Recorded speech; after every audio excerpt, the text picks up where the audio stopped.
Georgetown Board of Trustees to order at this time. It's 7 p.m. And we are going to begin with a word of prayer from our trustee, John. Well, thank you, Jim. Can we all bow our heads, please? Our dear Heavenly Father, we thank you for the nourishing rain we had last night and this morning and the sunshine today. And thank you that we live in such a wonderful community, that we have a farmer's market today, and we just hope people enjoy the rest of their summer before school starts. Thank you for your continued blessing on Georgetown Township and the wonderful people that work here. We pray for our first responders as they put their lives on the line for us on a regular basis, and we pray that you'll be with them. And dear Lord, we pray for our nation as there's many challenges, both in our country and overseas. We pray for your wisdom. And dear Lord, we pray for your wisdom tonight as we go over our master plan and our budget. And we pray that you'll be with us. And we pray for safe travels as people leave here this evening. All this we ask in your Son's name. Amen. Amen. Thanks, John. You'd all rise for the Pledge of Allegiance. Pledge allegiance to the flag of the United States of America and to the republic for which it stands, one nation, under God, indivisible, with liberty and justice for all. Be seated. Yes. Okay, I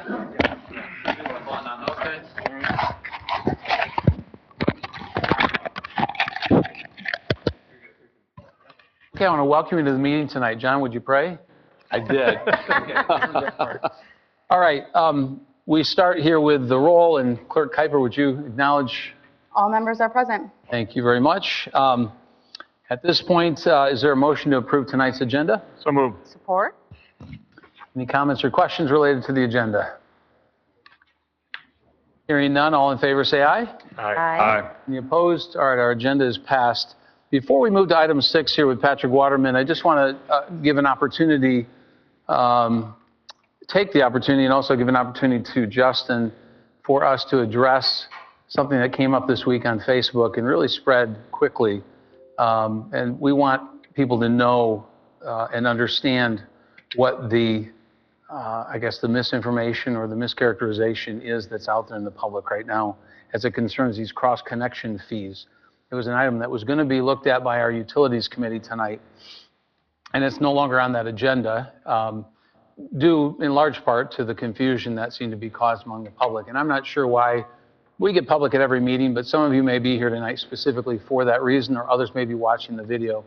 And we want to make sure that we're pretty clear about that understanding. So I'm going to give my recitation, but I'm going to turn to Justin to give a little more full explanation as the one who's boots on the ground with this. But basically, the fee that among the public is being discussed, which sounded to the public through various postings as if we were assessing a $100 fee per quarter to every resident or every home related to water expenses, administrative expenses, and the like. And that's not a correct interpretation. We try very hard to be as clear as we can in our agendas, whether it be for the full board or our subcommittees.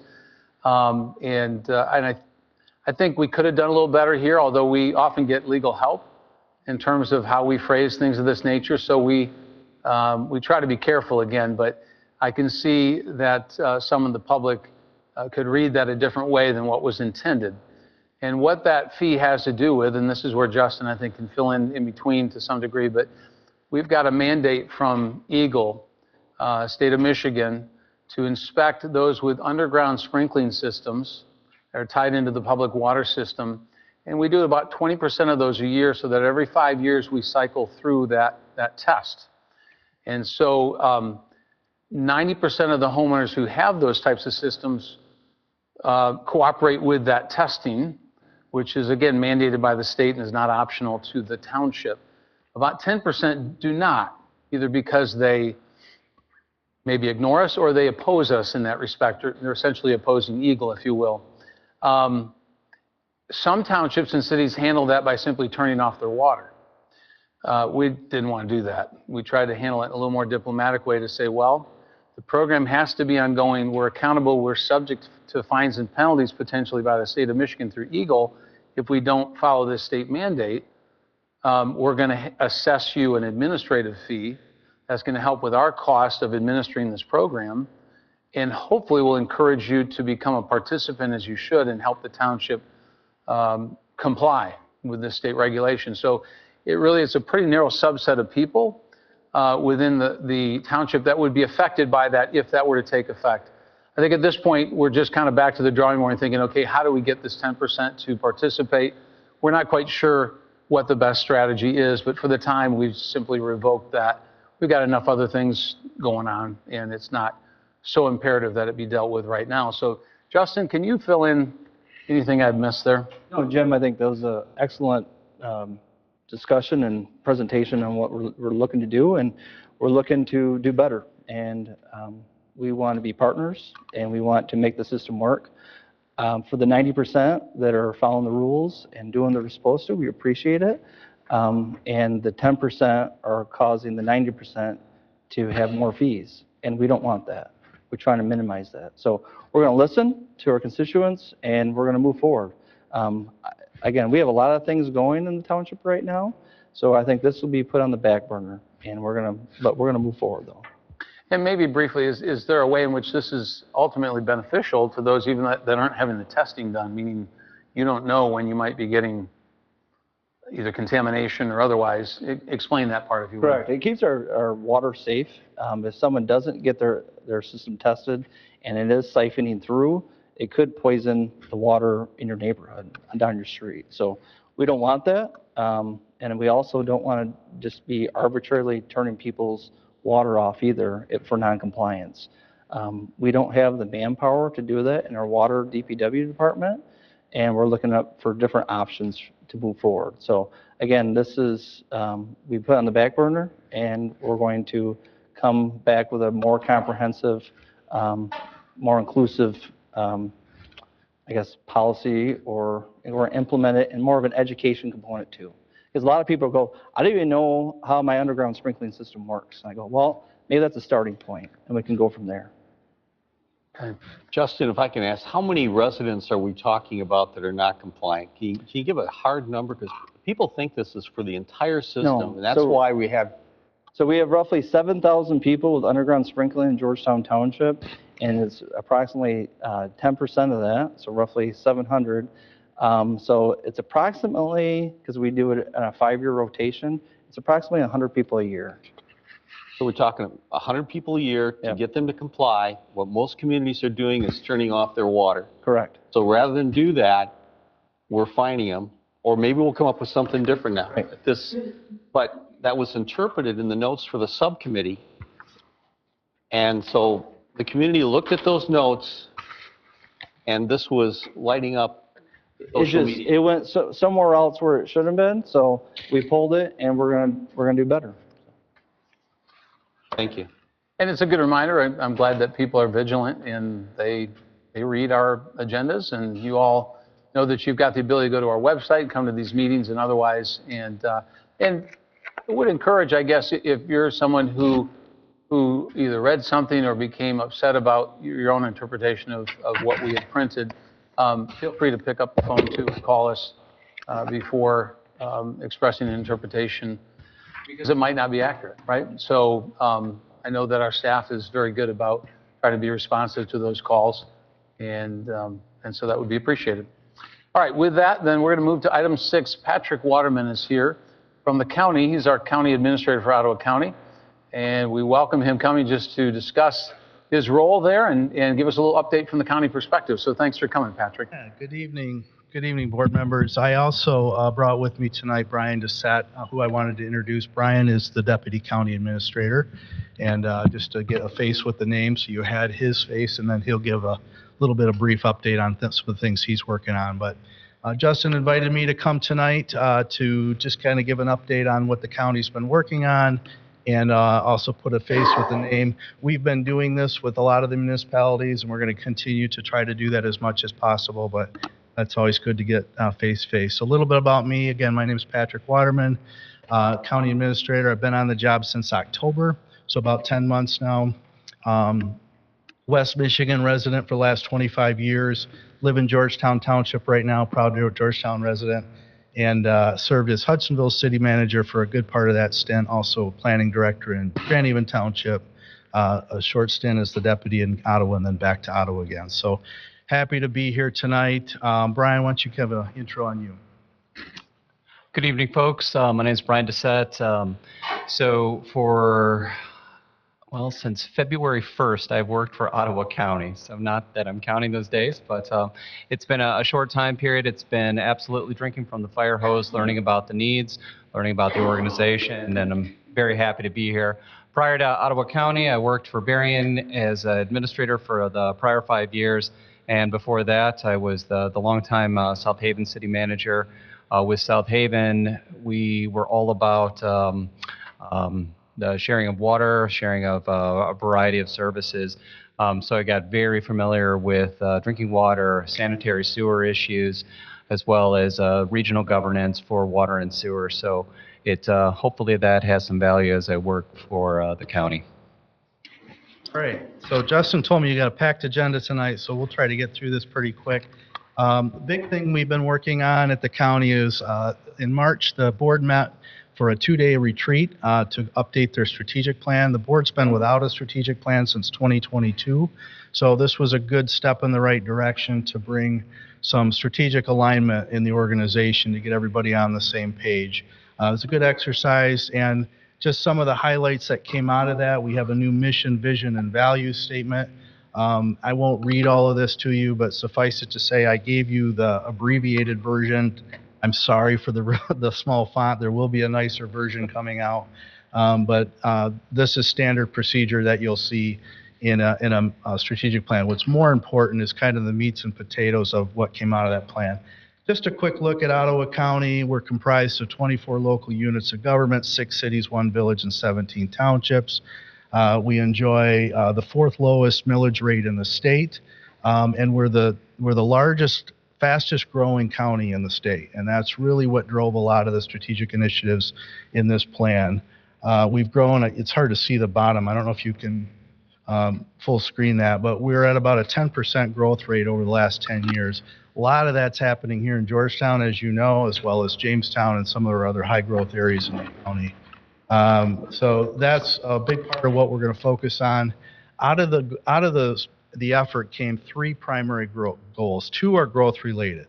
One is just calling growth what it is. It's growth, recognizing it has a lot of impacts on everything we do, from land use, transportation, housing, and infrastructure. And water has been a very big topic. You heard you talk about it tonight already. It's a common commodity that we talk about in a lot of communities. That became its own goal as well.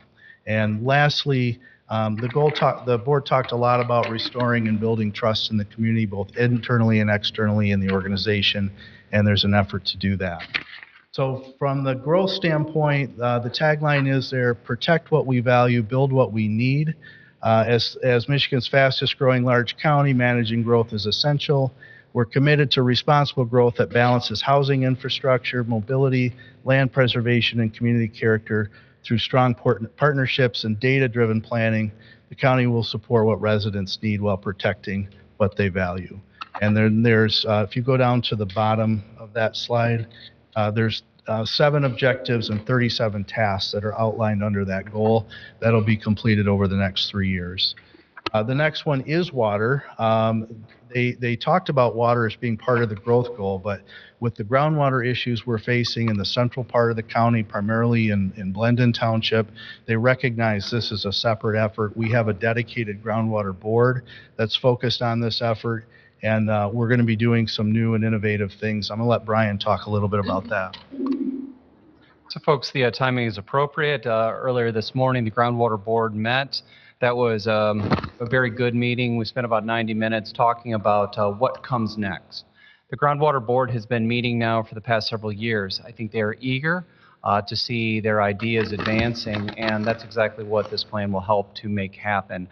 Today, the groundwater board was briefed on an allocation that's coming from the state's budget through the House Appropriations. There's $500,000 that is coming to Ottawa County that will specifically target trying to understand the aquifer and do a deep study into whether or not recharging the aquifer is something that can work.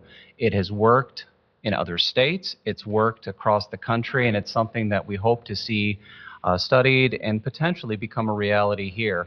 Another item that is touched on in the strategic plan is you can't put all of your eggs into the groundwater recharge basket. We want to have a better understanding of the patchwork of how water contracts work across the county and what opportunities are there to find some of those missed connections, and then take a real deep dive into do the local units want to continue under those contract arrangements, or is there any type of appetite to get serious about exploring regional ownership and equity in the systems? So a lot to accomplish. The Groundwater Board was briefed on it this morning. We're excited to keep that discussion going, and hopefully we will have lots more information coming to your township in the near future. Thank you. So yeah, different issues facing different communities, some that are more dependent on wells, some that have dependency on are built out with infrastructure. Bringing all of those discussions to the table is part of this goal.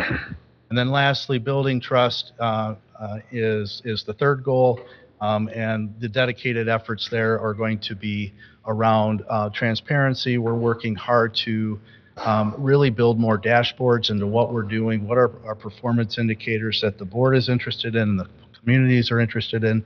The board would really like us to see a continued effort to make sure all of our meetings at the committee level are televised or can be watched virtually, and that's been very successful in Ottawa, so we're continuing to invest in that. So those are the three goals. So how do we bring this all together, at least from the growth standpoint? So the concept is, and I think Justin probably got a save the date, is we're going to be pulling together this fall a vision summit where we want to invite all 24 units of government to the table with a 20-forward vision task force. And each representative government will talk about their own issues, whether it's housing, water, other growth-related challenges. How do we have a concerted conversation about that in a way that's productive, and then start to come up with some real ideas on how we address growth challenges, and let you be the advocates to take these messages back to your communities, whether they're policy changes or just understanding differences in how we're operating here versus there. So we're excited about that. There'll be 4 different focus areas that'll ebb and flow with our Board of Commissioners, with what they're looking to see accomplished. But that's going to be a really, really good exercise for us that we're excited about. So the other big news is the budget. We're right in the middle of that process right now. We're on the October 1 fiscal year. So we are getting ready to have a work session tomorrow night, and then this will get approved hopefully at the September budget. 3 main focus areas in the budget. Internally, we're looking to support our workforce through hiring positions where needed. And again, the growth goal is affecting how we're providing services, not only the number of employees, but the facilities and the amenities that we're providing to the community. All of that's being looked at from a growth standpoint. We had a new wage study that we're implementing to bring us in line with market values, safety and security upgrades, and doing organizational assessments. Outward facing, we're continuing our focus on providing high quality services, renewing investments in capital projects. We had a little bit of a stall on our capital projects, and we're getting back on track with that from our facility maintenance and upkeep, and continuing to preserve strong fund balances. And then again, tying the strategic plan into the budget. There's actually budgetary allocations assigned to these goals, which is very important for the board to say, we do support this. We support it both in voice and in dollar. So that's kind of the focus areas. Couple of takeaways from the budget this year.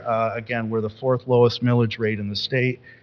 We're happy to see that the voters approved both the mental health millage and the parks millage in August. The community health millage will take effect this year, restored back up to 3, and the parks millage will be restored the following year. What's important here is that 3.9 mils that we levy is below what the voters have allocated at 4.4. So this is an important slide that I like to highlight, and we've highlighted this with our board. And I believe, Georgetown, you do that as well. You levy below what you're approved to levy. That's important to know. So the area in the orange shows the cumulative savings to taxpayers since 2020, and we've been doing this at the county for long before that, is close to $39 million of dollars that were approved to be levied that the board has chose not to levy. It's living within our means and providing good value for the tax dollar. That savings is outpacing what voters are receiving from Headley rollback. So encourage you guys to do a chart like this too. It's a good talking point for your constituents. So then just some other county initiatives. You might have read something in the news about our CMH is being transitioned away from a department to an authority. Brian's been leading that transition. I'll let him just say a couple words about that. Yeah, so CMH has been a long-time department within Ottawa County. It is now being stood up as an authority. Probably the best local example that I can point to is you have a long-time 911 dispatch authority that operates as its own independent unit of government, while still providing constant communication and service to the public as well as to the county. With the CMH authority, it's taking the existing services, making sure that they continue, but along the way, you're essentially building a brand new organization. So everything from getting liability insurance separated from the county, setting up your own EIN, setting up your bylaws, and on and on. We have been working on this for months, and we are on a glide path to have our staff transitioned over to the authority by January 1st. Yeah, and it's a very complicated topic, and it probably deserves its own discussion item, but suffice it to say, the reason that the county did this is to remove risk. There's a high level of risk when you have Medicaid funding that is shown as a shortfall every year. And our concern was that when the vendors come calling for their Medicaid payments that aren't there, they're going to ask the county taxpayers to pay it. And that's a risk that we didn't want to take, and that was really what drove the decision to separate. It doesn't affect services, it doesn't affect the model, other than the fact that it removes the risk of the taxpayers. Other things we're working on are buying every other year citizen survey, where we get the pulse of the community on how we're doing. We're excited to see those results come in. We're working through an organizational assessment with our sheriff's office, with the sheriff being relatively new in his role and me being relatively new in my role. We both thought it would be wise if we could get on the same page from a goal standpoint. So we're going to look at how his service models are working. He's done some reorganizations. We want to know how those are affecting. We'll be talking to you guys as part of that. So that's a project we're working on. We're monitoring large-scale energy developments. There's a big meeting in Georgetown Township tonight about their best energy storage. So those are things our board is very concerned about. I see Commissioner Wenzel's here, so she's been very passionate about this. This is something that we're continuing to keep an eye on, and if needed be, we will engage on that as an intervener.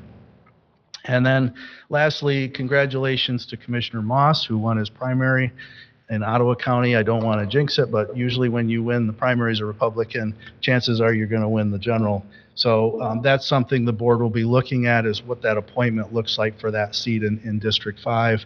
We're going through that as well right now. So hopefully I did okay on time. Good. Yeah. Yeah, and You were moving. Testing on a couple other things, but so far it's going very well. We've got a good team, we've got a dedicated staff, and we're happy to come along and partner with our agencies and communities like Georgetown.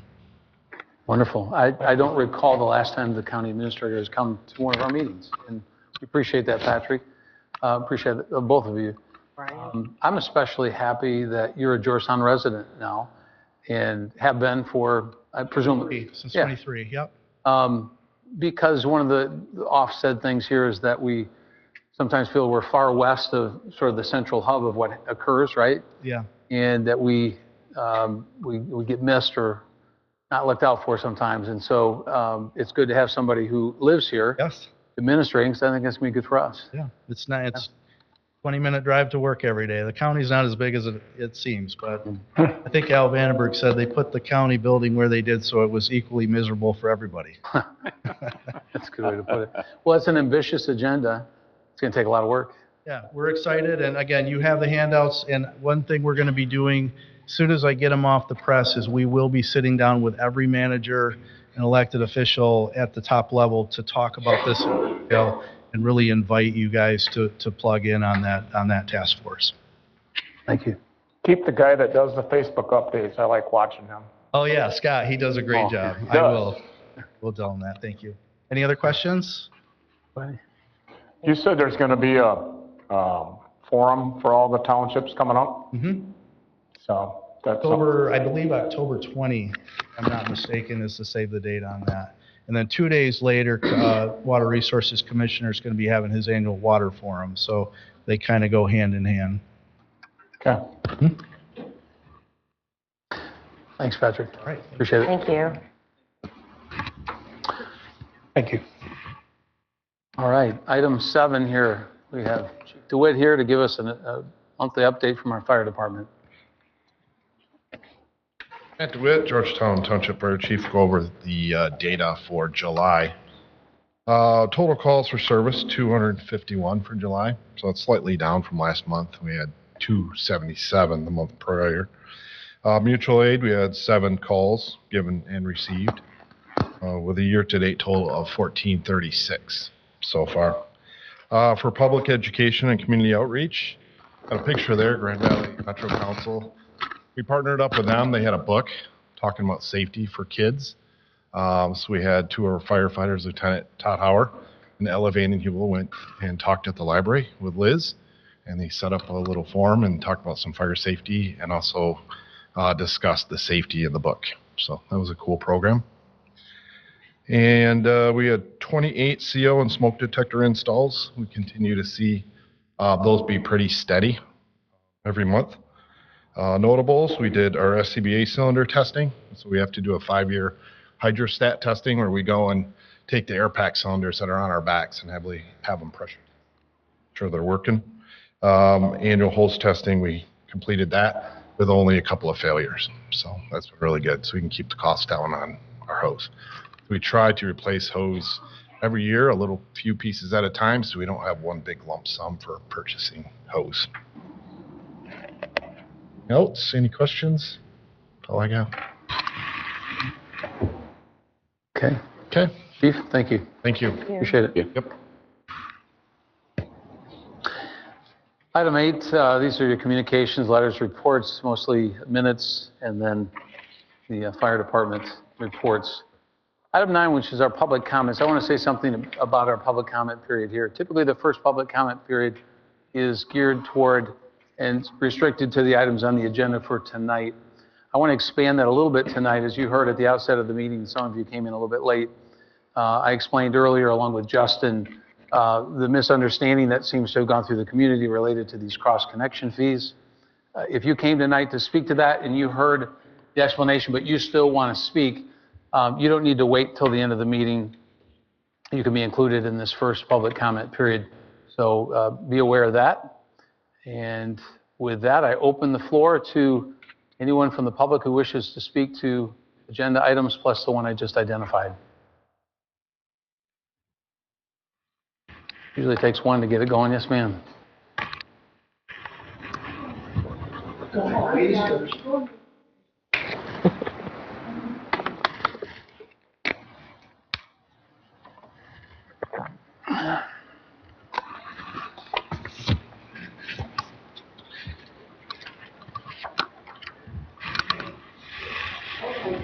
I live in a condo. I know you haven't come before. We like your name.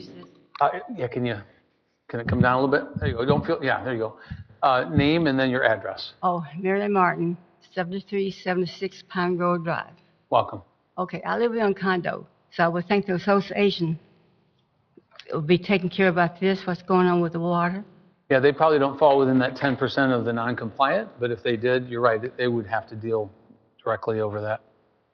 Mm-hmm. And you said something about, if I understood right, of course, there's misinformation, and something by the state of Michigan is tied into the public water. What do you mean? No, for your benefit, this isn't a conversational point right now. You may make your statements and ask your questions, and then we'll have the ability to reply to those if we wish later in the meeting. But I may have Justin repeat. If we get enough questions along this line, I may have Justin repeat the summary. Your water tank will be going up higher later on down the road? Okay? There was a board to be, supposed to be discussing things Yeah, and get yeah, things straightened up yeah. later on, but would that mean a water bill would be going up higher? Okay, question number 2. All right, keep going. That's about all. Okay, I won't, because it seems like everything, excuse, because everything's going up, yeah, and yeah. everybody comes in and gets more money off of us, you Yeah, know? yep, Instead of taking care of the problem ahead of time, way ahead of time. yep, yep, Over the months, they probably should have taken care of them, they didn't. yep. Thank you. And then the residents Yep. were stuck with the bills, making it higher. That's all I want to say. Yep. Okay. Love your accent. Thank you for coming. As you take a seat, Justin, I'm just going to ask you, because we had a few people come in a little bit late. Maybe it wasn't entirely clear the first go-around, but just tie in again briefly the EAGLE program and how it impacts on what was identified, in social media, and how those two got misidentified. And I think further, I understood her questions to be more about, generally speaking, about the water system, and right. That's not for right now, but to specifically that point, if you would address that. So on the outside of people's homes, if they have underground sprinkling, that's automatic, there's a vacuum breaker. And that vacuum breaker has to be tested every 5 years, and we rotate around the township. So if you, 90% of the individuals in the township have 7,000 of them, we have 7,000 underground sprinkling, we send a notice to 1/5 of them every year.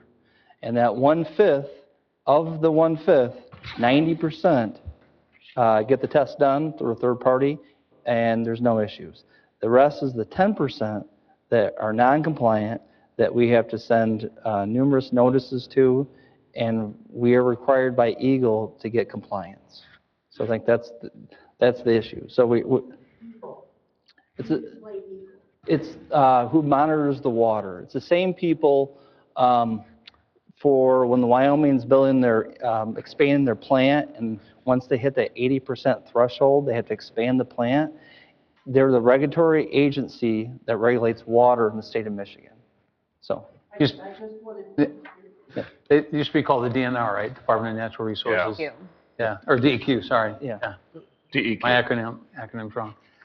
The Great Lakes Environment. I just wanted to clarify, because Yeah. Hudsonville equals, a lot of people don't understand. Oh, fair enough. All right. EGLE. Yeah. Yeah. So again, it's not like we're over here arbitrarily saying, we're going to do these things. We must comply. When we don't, we face penalty and fine. Right. And they're looking for a way short of turning off someone's water, which again is what some communities do, to say, hey, we need you to follow protocol. So, but that's withdrawn for the moment as we go back to the drawing board and try and figure out how do we get that compliance with that small subset of people. So, all right, still open.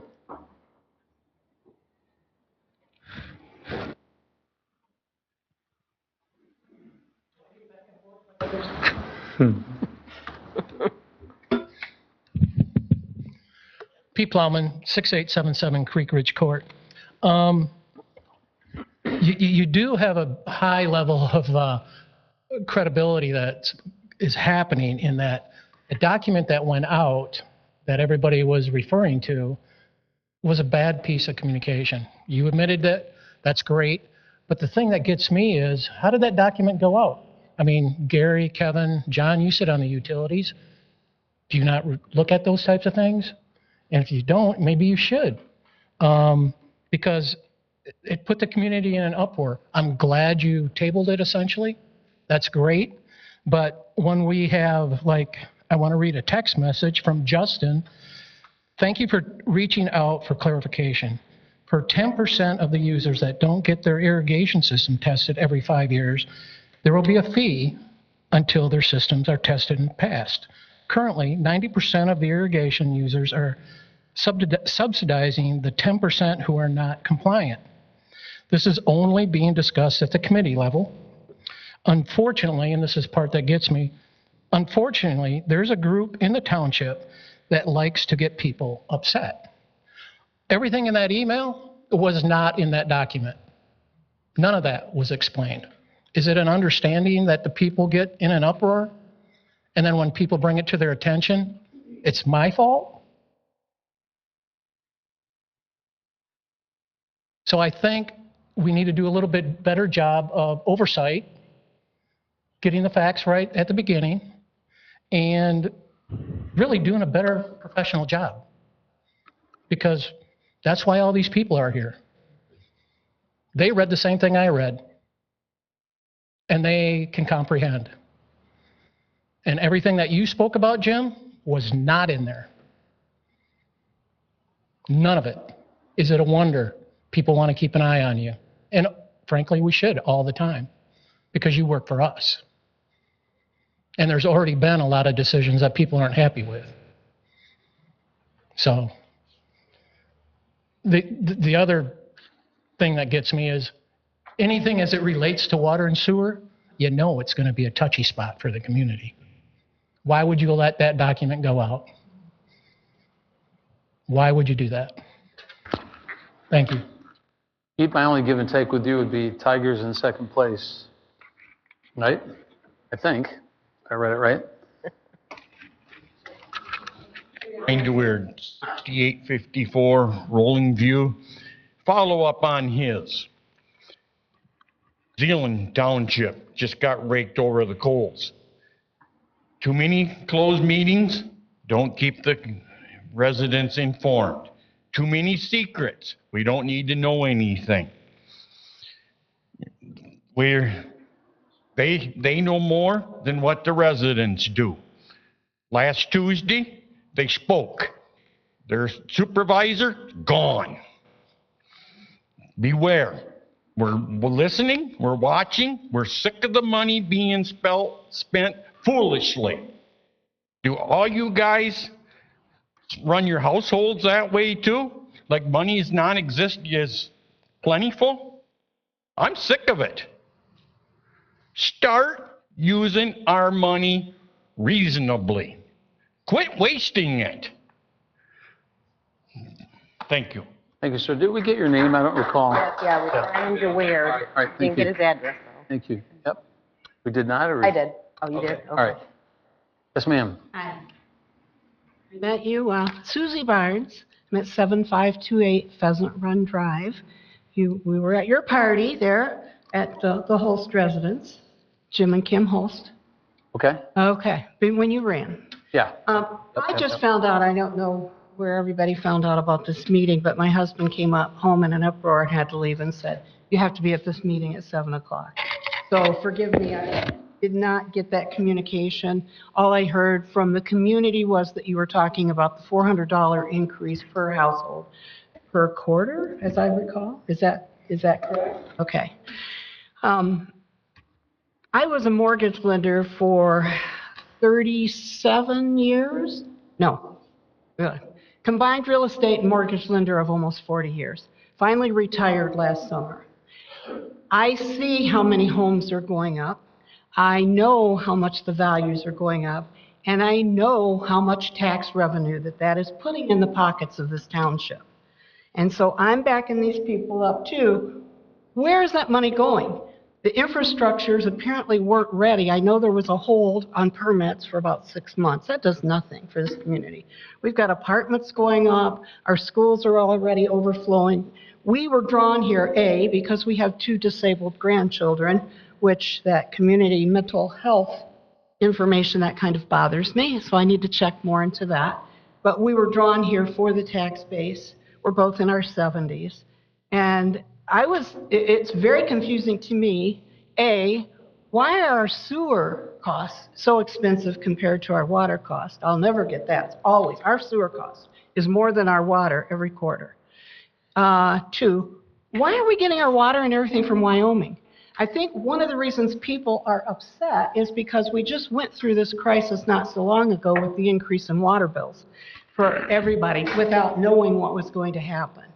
And then all of a sudden now we're getting $30, $60 to go to Wyoming. Why are we pulling our water from Wyoming? We're in Ottawa Township, or Ottawa County, that's Kent County. Why? So I guess for a lot of us, when we read these things, it's very, very confusing. And I feel like looking at appraisals, watching water bills, looking at millages, all of that, I probably have a better handle on some of it than most, just because that was my industry. But I'm seeing all of these properties going up. You're pulling but this is just an estimate. Let's say you're pulling, most of these houses are going $600,000 to $1 million in a lot of these areas. And that is a tax base of $9,000 to $15,000 additional per year per household for a primary residence. So I'm confused why there isn't enough money when I'm continuing to see all the building. I'm watching the schools explode. I just would like some of those questions answered. And no, I don't want to pay $400 extra. I do have I must be one of the 90% because we have those valves and whatever. But it's just frustrating, and to hear things late, that bothers me too. Is that all right? Yeah, thank you. Thank you. And just as an aside, I want to say to Justin and Andy, I think it would be a good idea to, on our township website or Facebook page, to post a more complete description of what we described tonight concerning this misunderstanding. So I think that'd be a good way for others then to simply point to and for us to point to that. And I did hear you too, not just that issue, but your others. And I'll just say, remember, we get none of your summer tax bill. We get 7% of what you bill. So if there's $9,000 coming from a home, we get very little of that. Okay, next.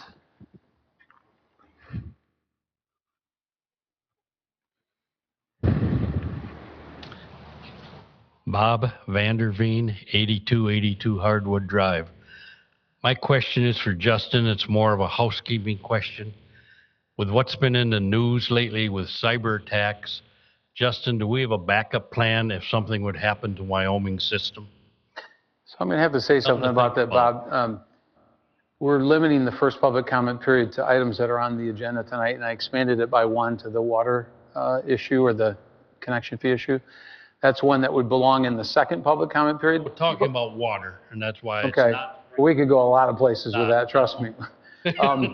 He heard your question. I hope he duly noted it. And then at the discussion at the end, or if you want to pigeonhole or call tomorrow or whatever, Is that's a there fair a question. contingency plan? That's Yeah. all. You know? Yep. Thank you. It's important. All right. Thank you. Yep. Yep.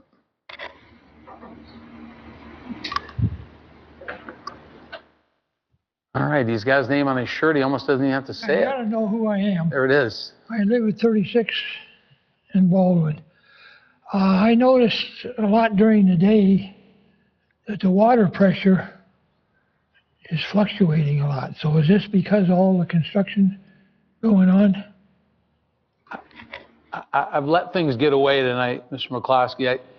We could talk about water a lot, right? But we're trying to stay in this first public comment period to the items on the agenda. Okay, well, I just wanted to know ahead of time here that because of the water pressure, varies so much during the day. Yeah.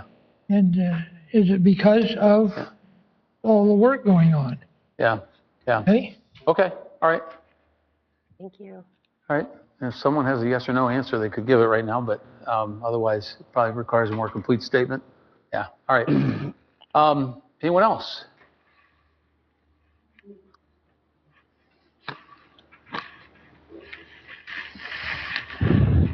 Rebecca Emis. I live at 65 Ravenswood, Granville.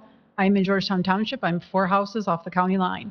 My question is that we live on Lake Kennewa. We do not have underground sprinkling at this time, but we're putting it in.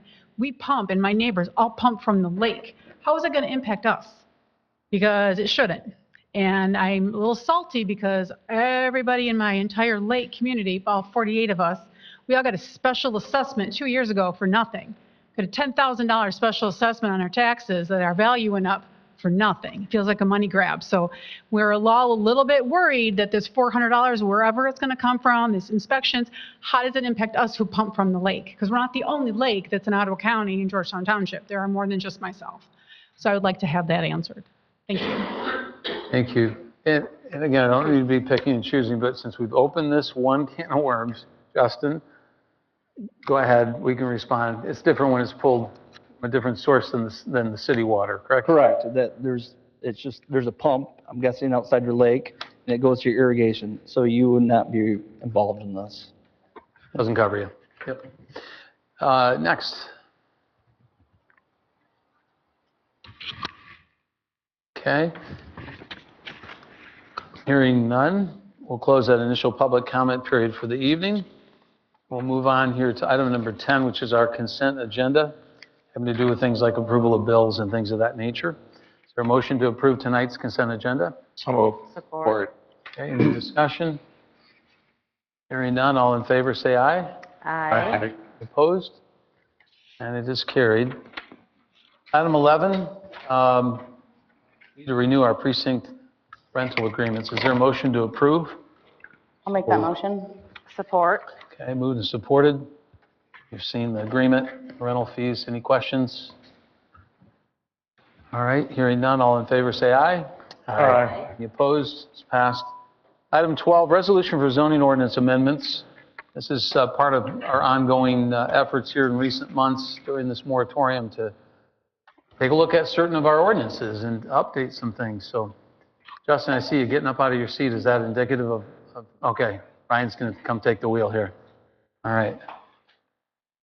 I just want to know if I was supposed to read into that anything. Ryan, are you going to lead a discussion here for us? Yeah, I can brief discussion or give you at least an overview of the items on the agenda here. So let's see, we've got, so this is, in the agenda, we've got the full resolution for you to be able to view.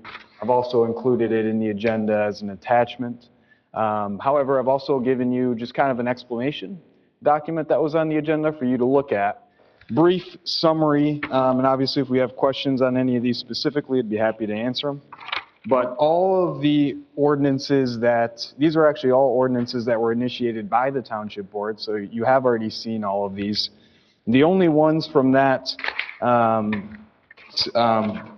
those ordinances that you already initiated that are not a part of this right now are Section 19.6 and all the ordinances that you proposed in Chapter 22. Those were all tabled by the Planning Commission at our last meeting for further discussion on them. Otherwise, all the ordinances in here are just as you initiated them, besides for one, which was Section 19.10, which had to do, the only change that the Planning Commission recommended to change was they were included as the authority on granting a waiver for public water and sanitary sewer requirement for all commercial and industrial developments. They wanted that authority to be with the Township Board. Specifically, they wanted that to be something that was discussed at a Utilities Committee meeting with DPW. And so the language was adjusted on that one specifically from Planning Commission to Township Board. The rest of the ordinances in here are exactly as you originally initiated them. So any questions on any of these? Yeah, these were pretty, I mean, they're pretty straightforward. Did you say they're holding and planning yet several of those that will eventually make their way here, specifically Chapter 22 related? Okay. Yes, Chapter 22 and a couple in Chapter 19 as well were left off of this specific resolution. And for the benefit of the public, if you thought, well, I didn't read this ahead of time, go home, you look at this particular item and you can see the link to it. And in yellow is where you'll get your explanations. Yeah, so we've got the actual resolution below here, but if you did want an explanation on any of these, you click on this top link that has explanations, and it's a little more color-coded for you. It's got an explanation in yellow of each ordinance change and what they are about. Yep. So that is available on the agenda. So these were initiated out of this board, went to our Planning Commission, have come back to us in part, not in full yet, with just a minor change as it concerns Section 1910. Board, any questions or concerns about, you've already, in essence, approved these changes with the exception of now they've come back with one small revision, which essentially clarifies authority with us as opposed to, trying to take it for themselves. I think that's probably appropriate, So questions, concerns? Kelly, our resident expert on such things, anything? All right. All of the explanations made sense. Ryan provided a detailed explanation for the rationale behind it. I can't remember if I was here the first time or not, but the only thing that I wanted to point out is I just find it interesting that Georgetown is also taking the approach of many of the more western municipalities in Ottawa County that are dealing with groundwater challenges. And because they're dealing with groundwater challenges, they've taken the approach to limit private water well development. And so they've come up with language in their ordinances which kick a certain number of lots into a large-scale development, or they force you to go through a subdivision review process or even a PUD. The state of Michigan passed a law to increase or revise the Land Division Act to increase the number of land divisions available to our residents. And with our discussion, especially on the future land use map of sort of trying to preserve the unservable area in the southeast corner of the township and the currently unserved area in the northwest corner of the township, I just find it interesting that we sort of are talking about preservation of agricultural property and large rural estate style development when section 3.51, in my opinion, could potentially be construed as a taking of property rights. So, you know, those folks with large scale lots are going to be granted a significant number of land divisions beginning in 2027. And we're now basically saying at 5 or more, you will be kicked into a subdivision, and that subdivision will require public utilities. So to me, that's impacting people's property rights in those unserved or unable to be served areas. But that would be my only comment on what was presented.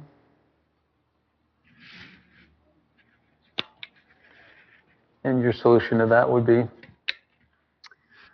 I think you said 3.51. I think you meant was it 3.61 or not? It says 3.51 Okay. in here. All right. Yep.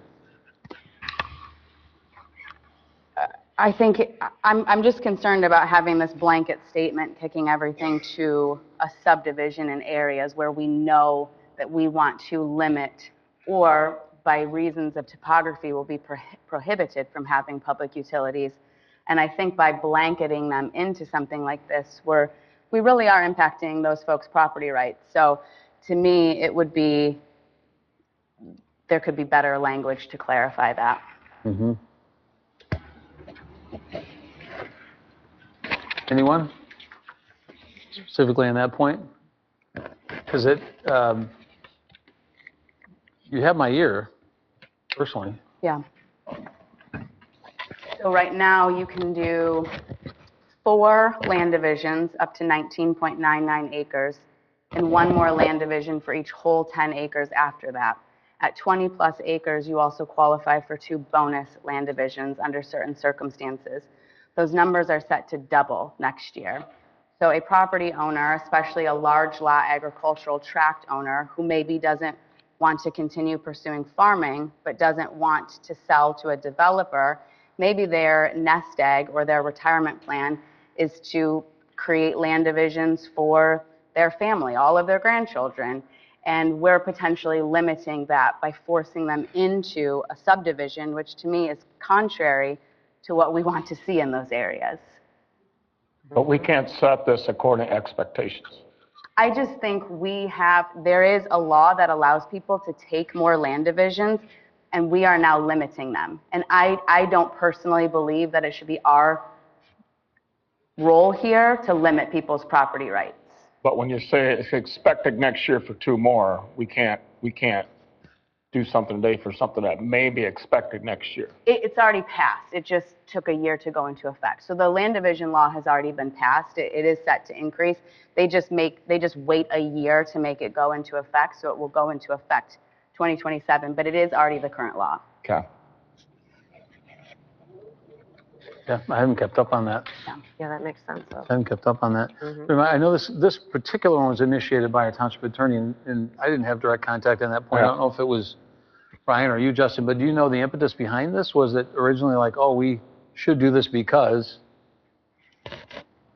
We can go back and look. Yeah, so I'll just briefly say there was actually 2 that were drafted by our township attorney specifically, and it was this one and as well as the original storm shelter one, which we discussed at the previous meeting. Ultimately, that one was not included. We didn't go with that one either. Didn't go with that one.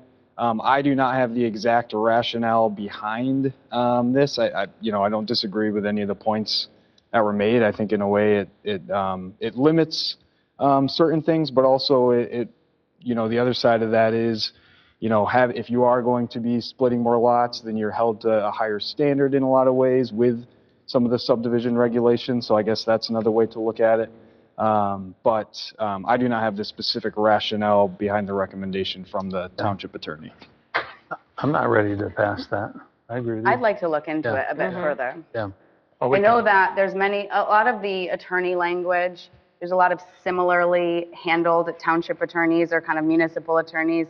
And so the language gets recycled in many places. And I think sometimes it gets recycled without a thought for the individual community they're recycling it into. So this change has been made quite a bit on the west side of the county, and it's because of their groundwater issues. Georgetown isn't experiencing the same groundwater issues as some of the westernmost counties. And so I just think it would be worth looking into further. I agree with that. Anyone else? Will the new law fall under MCL 560.101 or not? I'd have to look at, yes, because the subdivision law is actually the Land Division Act. It's So can we change the wording that we need to follow that statute? Potentially, that might be the easiest way to handle it. I'm wondering, because whatever the statute is, we got to do anyway, so then we would just follow that MCL 560.101, and then that would just cover us for... I think, and to provide the alternative point of view, Ryan raises a good point in that when you do reach a certain number of land divisions, there is sometimes, it is warranted that you want a more cohesive development to be had. So I don't know that just by outright saying everybody can do as many land divisions as are granted to them is necessarily the right response, but I don't know that 5 is the right number either. So I think what I would like to do is try to understand better the rationale as to how we came to 5, have a better understanding of what the new land division laws allow, and maybe come up with something that better fits our township. Because there's also only a certain number of large lot tracts, and I think we could easily come up with what those landowners would be eligible for and come up with sort of a curated response for our community. Okay. Anything else, anyone else on any point? That one and others? I think the other ones are, the ones that might feel more quote unquote substantive are yet with planning. These others felt somewhat necessary, even clarifying on some counts, but the one you point out, Kelly, I agree with your position. So, anyone wish to make a motion, because it's going to be a resolution vote, roll call, and before we do so, I think there is a need to amend what we have put before us so far. So someone who wishes, because was there a motion to start with? I'm sorry. There wasn't. No, okay. Well, then we could, right from the get-go here, if someone wants to make a motion, they could incorporate it. If you think there's consensus on the point Kelly's raising, you could modify right in the context of your motion what you want us to consider. I'll make a motion to initiate the ordinance amendments. Is it an initiation? Or to make the ordinance amendments that include chapters 3, 10, 17, 19, and 20 of the township ordinance, except for the section 3.51 as presented. Is there a second? I'll support that. Okay. The roll call vote. Clerk Kuiper? Baum? So we're voting yes to support your... Yes. Yes. Kelly? Yes. DeWitt? Yes. Beldink? Yes. Piper is yes. Grassman? Yes. Waringa? Yes. All in favor. Thank you. Item 13, the master plan discussion. So this is where, does anybody need a break? Or in the middle of this, maybe you'll ask for a break. You can just simply get up if you need a break and use the facilities and come back. The master plan discussion. So the master plan, the draft has been sent to all of us by the Planning Commission. And tonight is not the night to say yay or nay on what they presented to us, as much as to give comment and to make recommendations back to them. I guess I just want to say at the outset, we review the master plan. I know most of you know this already, but not all of you have been on the board for a master plan review before. We're required to review our master plan every 5 years. I think the last time that we reviewed the master plan in great detail with an outside planner and everything else was in or around 2007, I want to say, somewhere in that vicinity. It was just before, I mean, none of us were on the board, right? Yeah. So we've had it come up since then, obviously every 5 years, and it's been, I'd say it's been very limited in terms of you know, provisions and the like.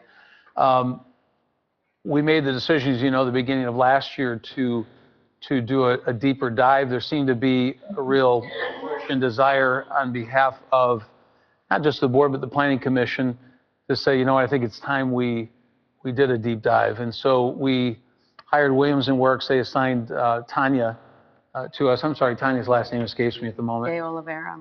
Okay, I didn't want to say that. All right, Tanya.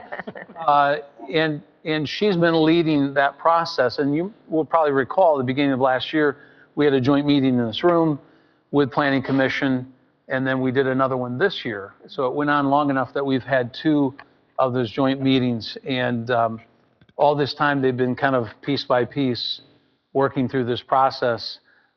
They've obtained public input at a level I don't recall that we've ever to this degree on the master plan review. So a lot of work and effort went into that. And what looks like an agenda item 13 in the midst of like 20 items on a you know, Monday evening here is you just need to see it and recognize it for what it is. It's their, you know, kind of their magnus opus or whatever that phrase is, right? Where they're going like this, all right?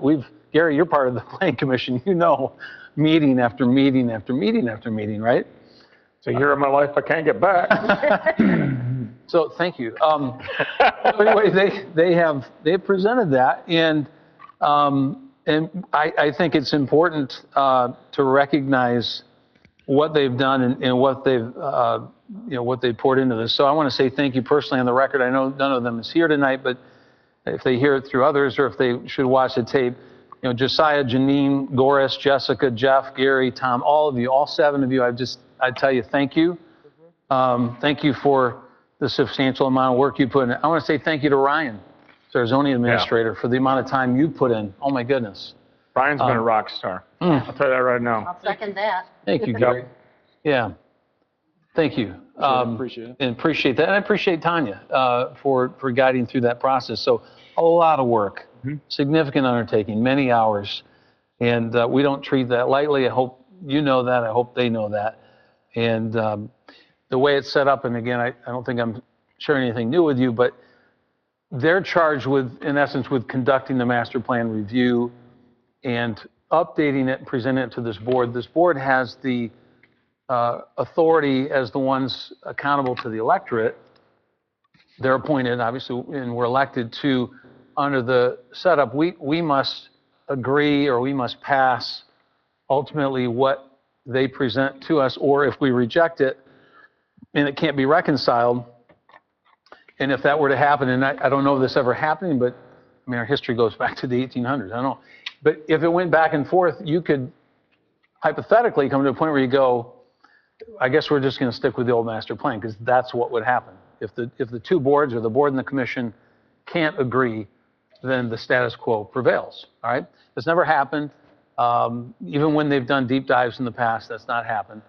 But it does point to the fact that we have a responsibility for the final adoption of this master plan. And so it's not just another report that sits on the shelf somewhere.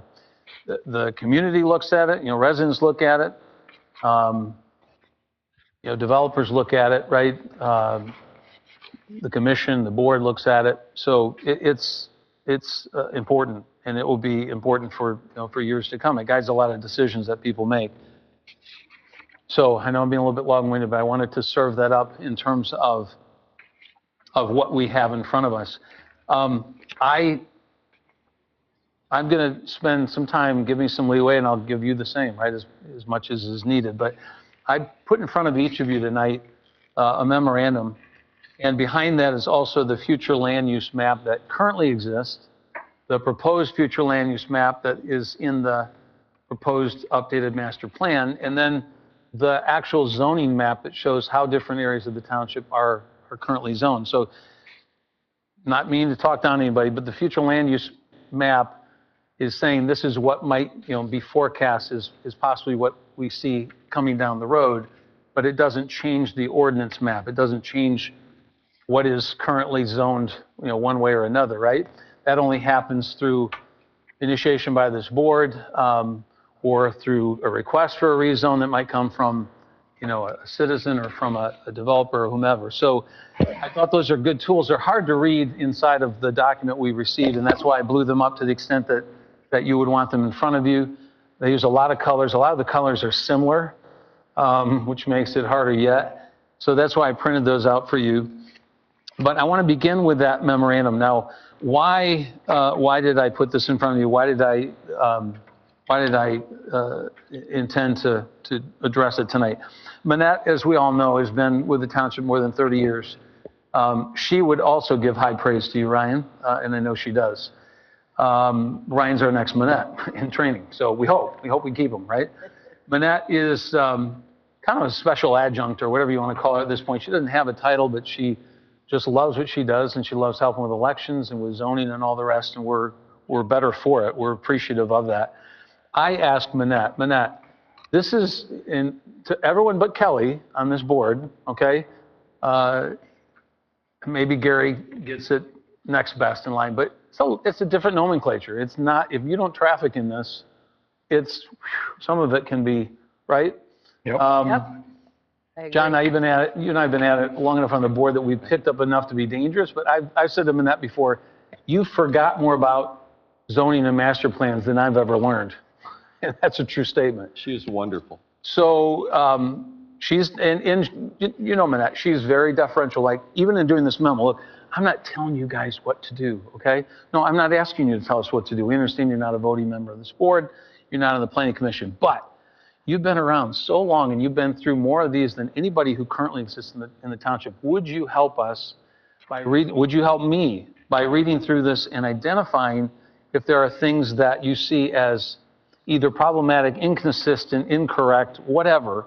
Because I know the planning commission, as much as this board wants to get it right, nobody wants to pass it and go, oh, that was a mistake, right? Mm-hmm. And on that score, I want to say, in our 2 joint meetings we've had, it was pretty evident that because we're people, we have different perspectives. And we all have different perspectives. And I don't think, and Gary could, attest to this, I don't think there's one view in the planning commission of what ought to happen in our master plan. And there's not one view in this board of what ought to happen on every point of a 224-page document, all right? But I will say this, and I said it at one of our joint meetings, I think it bears repeating, which is everybody involved in this process, be they on the commission, on this board, Ryan, Manette, you guys, anybody else who's touched this, all have the same objective, and that is they care the heck out of this township, and they want what's best for the residents of the township. What's best is hard to define sometimes. That's why you get public input to the degree that the Planning Commission did, and why so many people will talk to you and I, right? And give their opinions on things that have bearing on this document. So I just want to say, I think we're going to have a lot of consensus with the Planning Commission. And I'll say, whatever change, if any, should come out of this discussion and with them, A, is not unexpected, and B, in comparison to what all they've done, will be a fractional portion, all right? Meaning they've done a lot of good work. They would say a lot of things that would update into kind of, you might say, bring it a little more current, that they'll be pleased to see this board approve. But again, it's not our job to just rubber stamp either. So they know it's our job to look at it with a critical eye and say, okay, we get to be like the teacher, right? They worked on this thing studiously, and now we get to take credit. It's kind of unfair that way because they've done so much work, but at the same time necessary.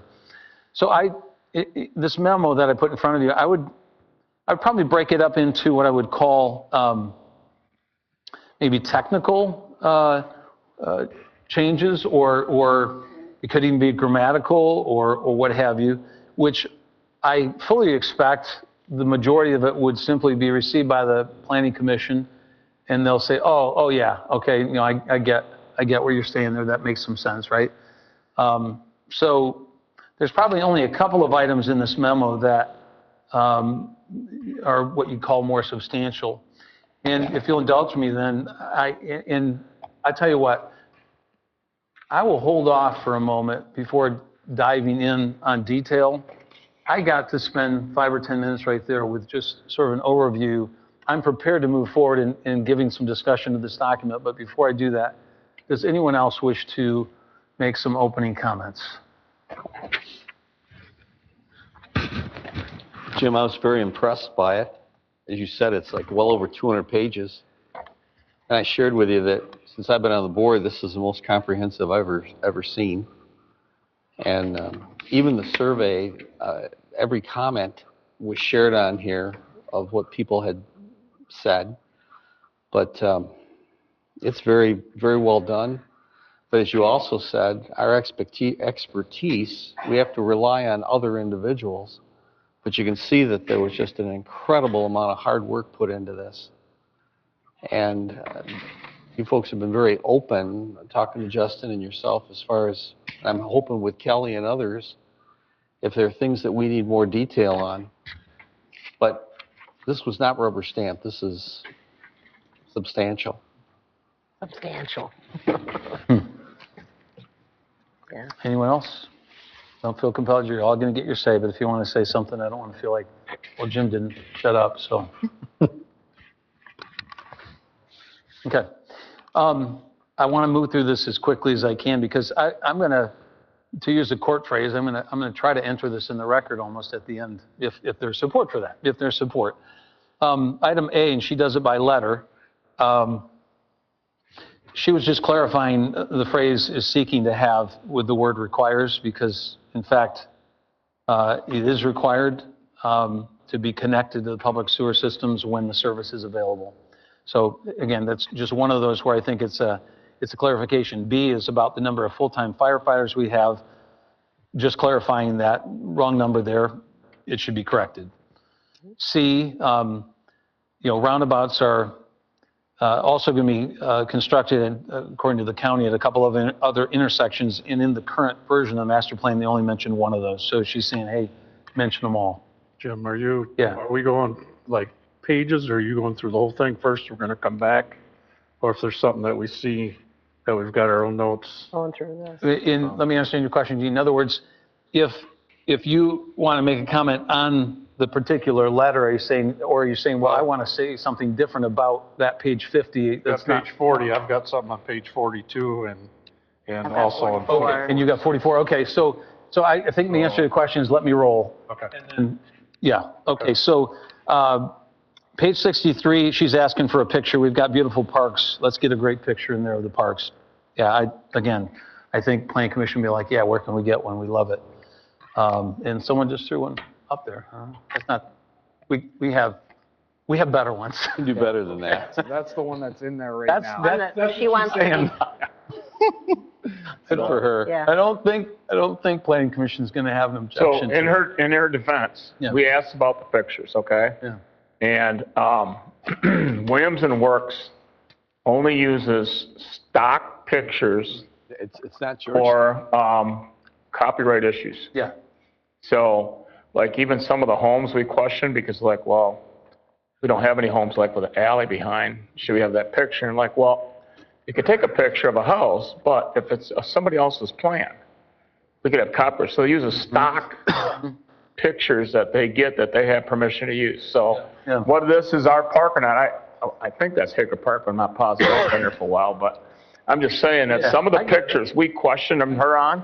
Yeah. Because she's only allowed to use certain pictures because It's funny, in the past, Dan Carlton would go out and snap photos, and those are the ones we use. You got enough going on. Maybe you, Andy. No.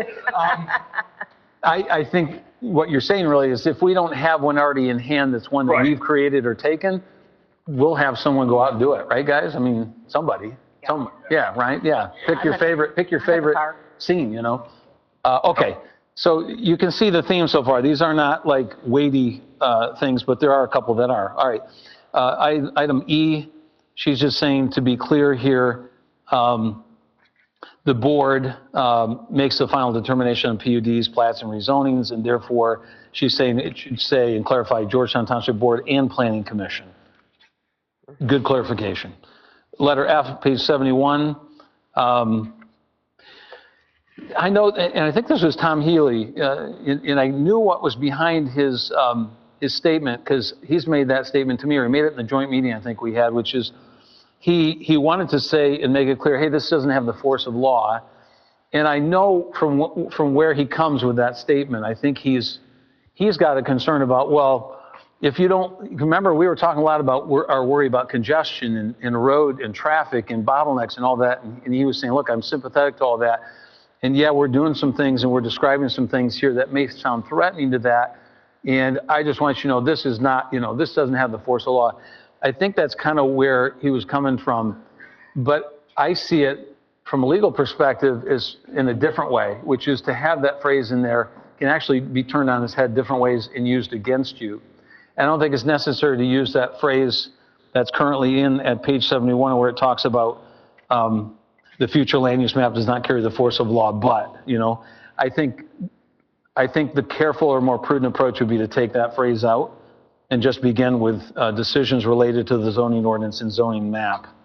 Alternatively, we should talk about what the document is, because I also am aware of what Tom is speaking about, and that is the fact that our zoning ordinance is a subset of our general ordinances, which are adopted as the legal law of this township, whereas the master plan simply exists as a guiding document. I like that. So I would suggest that rather than say this document doesn't, what does it say? Doesn't carry the force of law. We simply talk about what it is. This document is a guiding document, or however you'd want to phrase that. That's the word. That is truthfully what it is. Because you can contradict your master plan. And to be fair, rezonings have 3 requirements, and only one of them is meeting the master plan. There's also consistency with surrounding development trends and capability with infrastructure needs. So the master plan is just one piece of decision making, and so it should be treated as a guiding document. But I like calling it what it is, not what we shouldn't use it as, right? Yeah. I agree, and I'm not, with all those pages, I'm not sure if it says that clearly somewhere else. It doesn't. Yeah. So let's make sure we add in that phrase. Okay. Yeah, I would like the word, even if you use it, not to carry final authority. Sure. That's how the statement we read before planning commission, right? Yes. We don't have the final authority. Yeah, that's good too. We make suggestions. But I don't want to say force of law. No, I don't like it either. Okay. More of I hear you, and I think we can communicate that, because what's happening with this is if we capture this on a consensus basis, we're not saying, exactly this jot and tittle. I mean, they can take it and go, okay, we get the gist of what you're asking for here. We'll come up with language to.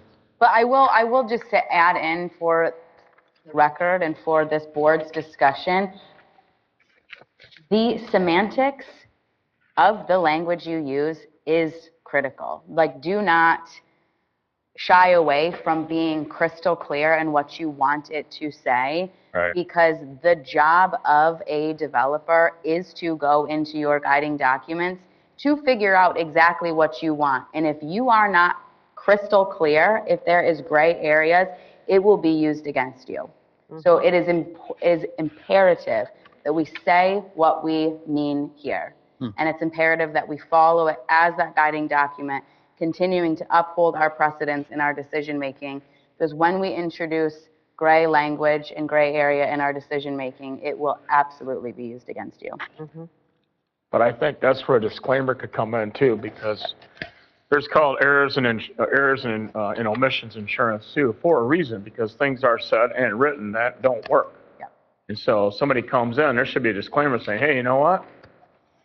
The board has the final authority. You can come in as a developer, but if you don't like it, I'm sorry, but,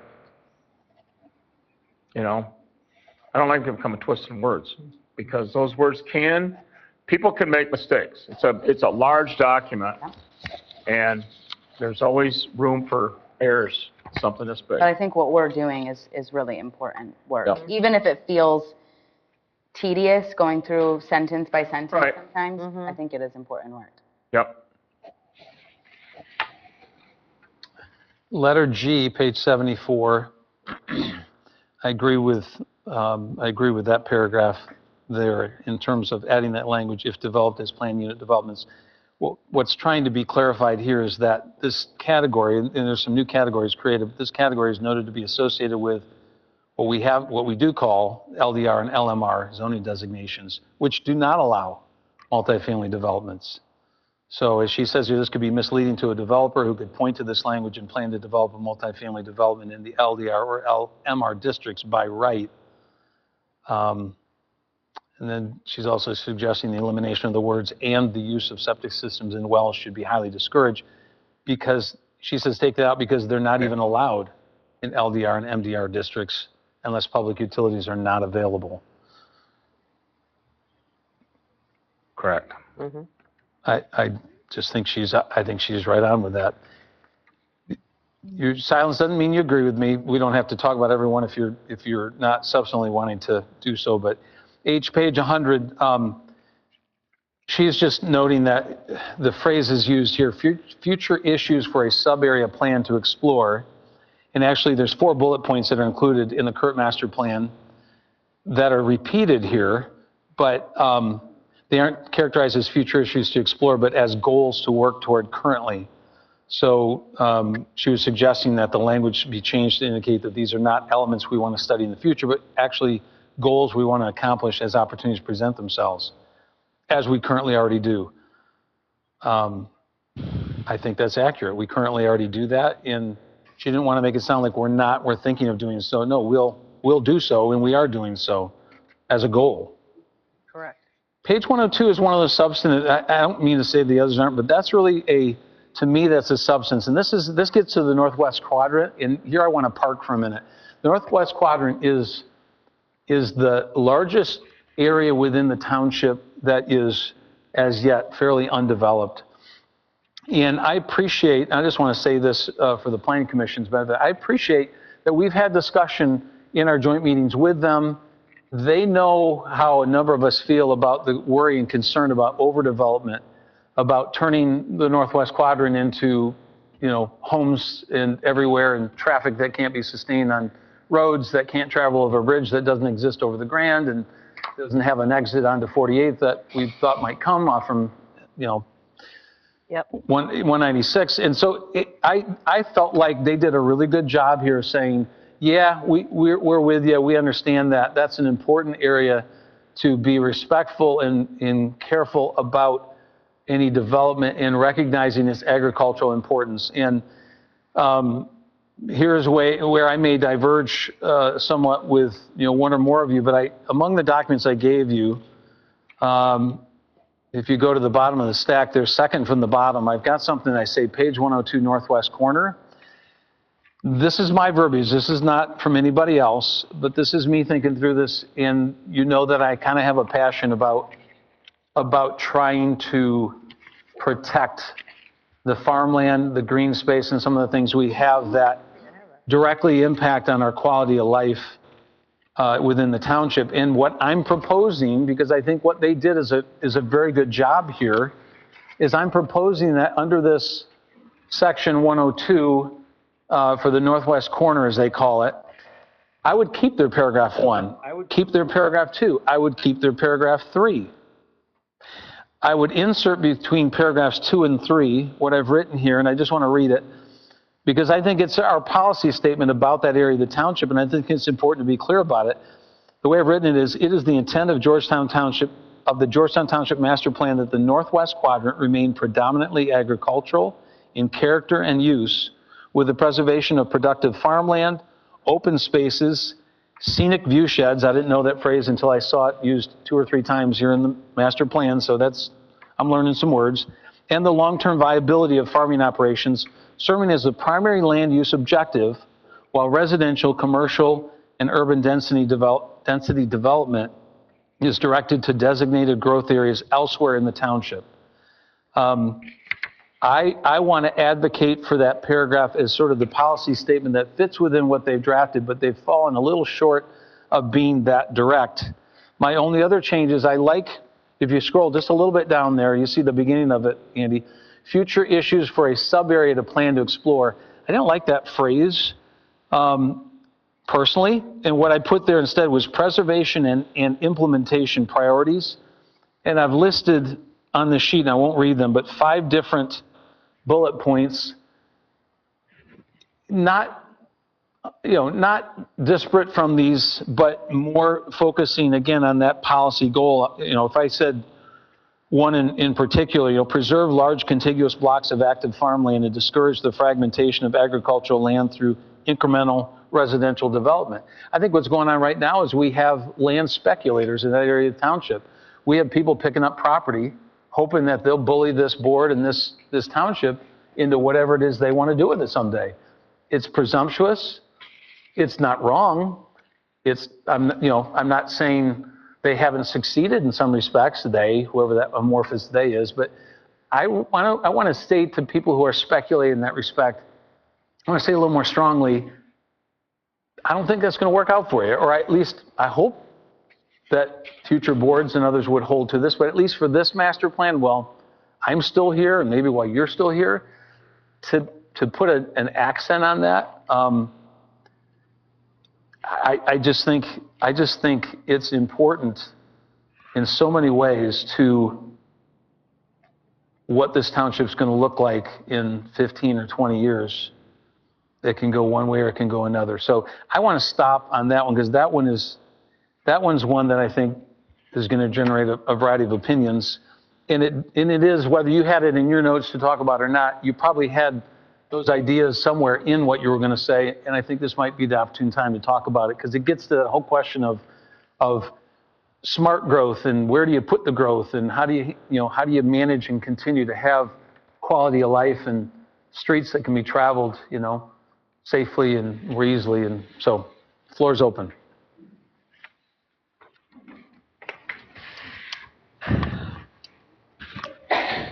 The first thing people talk about in the community is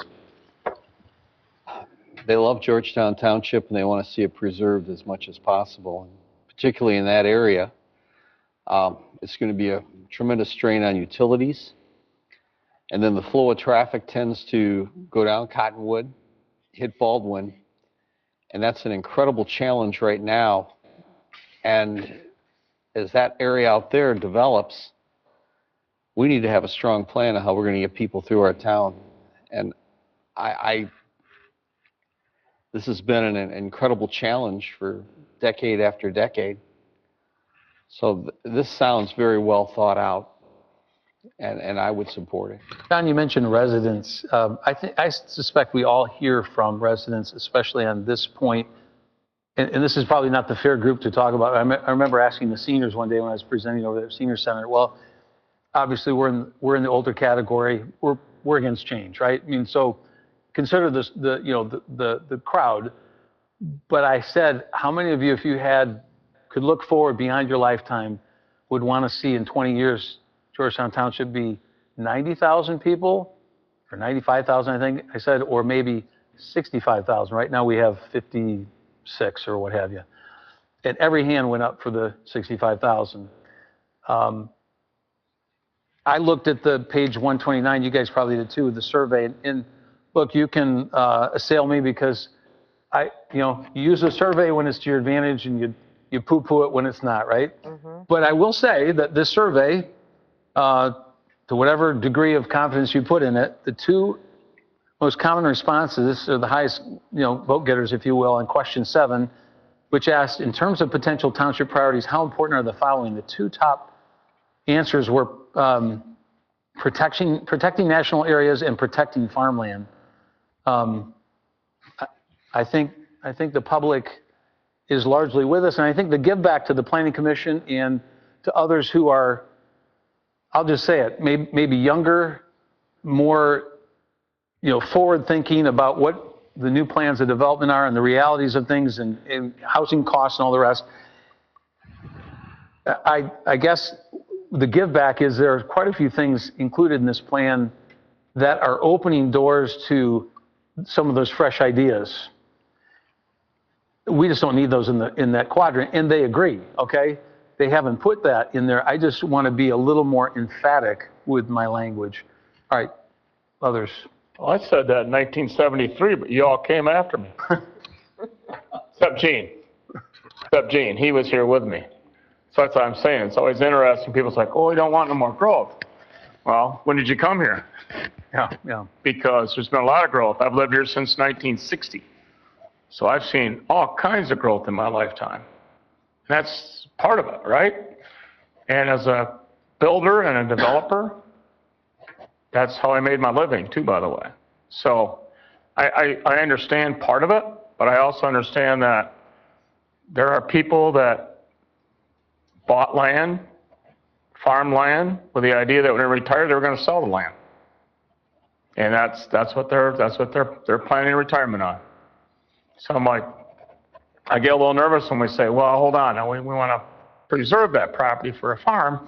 And somebody says, well, I've been preserving it for 60 years. I want to sell it now. And that development land is worth more to be developed than it is to put corn on it at $5 a bushel. So I get part of it. I mean, I understand traffic's bad, but then again, I'm like, I've seen it too. I've lived it more than most because I've lived here a long time.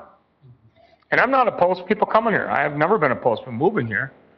But I find it interesting that those that have moved here, maybe only been here 10 years, 15 years, are upset there's so much traffic and there's all this development. Well, it's been going on a long time. Mm-hmm. So I wrestle with it. You know, whether or not that property in Northwest Quadrant is prime farm ground or not. It's not irrigated. It's good ground, but it's not exactly like other parts where they've got irrigation and pivots and been able to raise stuff all the time. Could you see, though, someday where it might slip into more of a rural residential if farming, you know, on a particular piece weren't viable or what have you? I could see over time some of those could slip into a bit of what we see more in the southeast corner, where you go, yeah, we're less and less agriculture, but still very open and breathable, right? I look at your point about, you know, I'm not suggesting that rights be taken from anyone who owns land out there. I'm just saying you're not promised additional rights you don't possess. So if your land that you've owned is agricultural, then you can do whatever's allowed with agricultural land, but you're not promised the highest and best use. Like we're gonna change it to residential. That's giving rights. No one's taking away rights. That's giving rights that they wish they had, right? The problem is that if you got to look at the big picture, that northwest corner is morphing into Grand Valley and Allendale. All right. So the southeast corner, you can say, well, but there's really nothing down there. You're going into, you know, towards Byron Center, but there's no real metropolitan area there. The northwest quadrant is moving and migrating towards Grand Valley University and into Allendale. That's probably going to be the impetus for that whole thing to develop, because it's all going to kind of like join from Allendale sewer system, maybe some water coming from that way. We come from the other way. That's what's going to drive that. And it's not going to happen, you know, right away. You know, if a person buys 80 acres, you're probably looking at 7, 8 years to develop that out, maybe even 10, depending on the economy. You know, so it's not a automatic thing. Like, oh, they're going to put streets in there, and you're going to have immediate 160 houses on 80 acres. It's going to be a long-term project to do that. I said it before, I'll say it again. This is why there should be a push to get another exit out of Jenison over the river. I agree. I think that's got to be the number one push in the next 10 years. Getting another bridge across that river. Because right now, it's just going to bottle up until something happens. Well, there's so many accidents at Cottonwood and Baldwin. So, yeah, we need another. Yeah. Maybe one thing to be said about that, Gary, is this is a snapshot in time that lasts 5 years, right? Correct. And I'm saying for this 5-year increment, Yep. I want this emphasis. 5 years from now, they might start to soften. 5 years from then, they might, I don't know. I can personally say I hope not. And I could agree with you. I could agree with you on that. It's a 5-year, we have to do the master plan every 5 years. So this is the 5-year plan, and I could see us preserving that there for 5 years anyways, because of utilities. So it's not like it's cast in stone for 20 years. I mean, by then there'll be others that have different ideas too that might be better. I'll add to that. I do think what Gary points out is important because whether or not we like it, that 48th Avenue corridor, we are now adjacent to another community that also has a master plan and has their own goals for that area. And so it's important that we're looking at what Blendon is putting into their master plan as well. We're trying to preserve farmland and they want that to be their commercial corridor. And now we've got competing uses in that area and it sort of all just doesn't make sense. I'd also echo Gary's sentiments that as prime farmland goes and as we rank prime farmland, it's not the most prime farmland. And I think the challenge is and I said this a couple meetings ago, what challenges municipalities in the state of Michigan is that we've got a new unit of government every 6 miles that has a different idea about how they want to do things. And it ends up being completely fragmented. And so in this particular area, I do think it's worthwhile for us to coordinate with Blendon, even potentially with Allendale. And I think thinking about this area in terms of the next 5 years as agricultural, I think makes sense. But I think we should all be aware that we kind of have to stay on top of what is happening in the surrounding communities. I don't need to go much further than that. The only thing I want to point out, Jim, with what you've prepared is that I would need a little bit of time to mull it over. I just want to think through more than just sitting here tonight at this meeting about what you've written. The only thing quickly after reading it and having you explain it is that it is a little bit, in my opinion, in conflict with the zoning ordinance designation for agricultural and rural residential properties because you don't mention at all rural estate style single family. So this sort of reads as if the intent is solely for farmland preservation, and we allow single family residential in both our rural residential and agriculturally zoned properties. So I would just want to make sure that it's clear that it doesn't prohibit single family usage. It's just, That's a good point. yeah.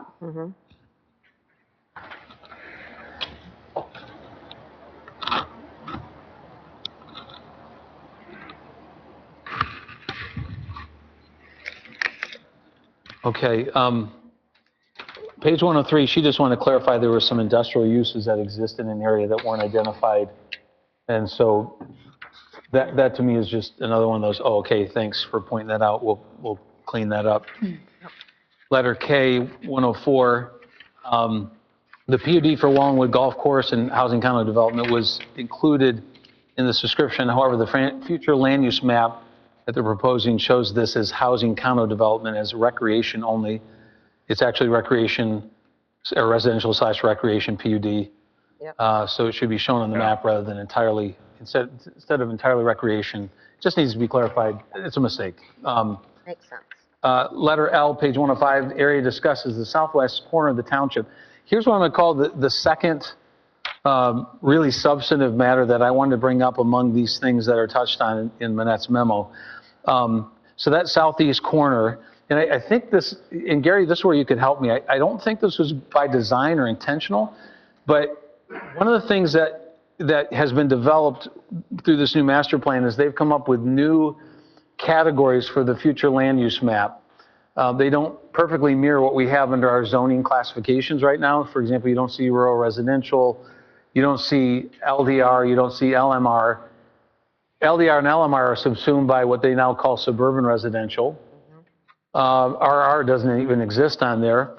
Agriculture, importantly enough, which has the definition currently as including both agricultural uses and some residential, right, is now strictly defined as ag use. So in discussion about this, and I had discussion with Josiah about this, hey, you've designated under your future land use map that area in yellow right there in that lower corner is this new category suburban residential. It's currently on the land use map, it is agricultural. And on the zoning map, it's rural residential. So your suburban residential is a far cry from rural residential or agricultural.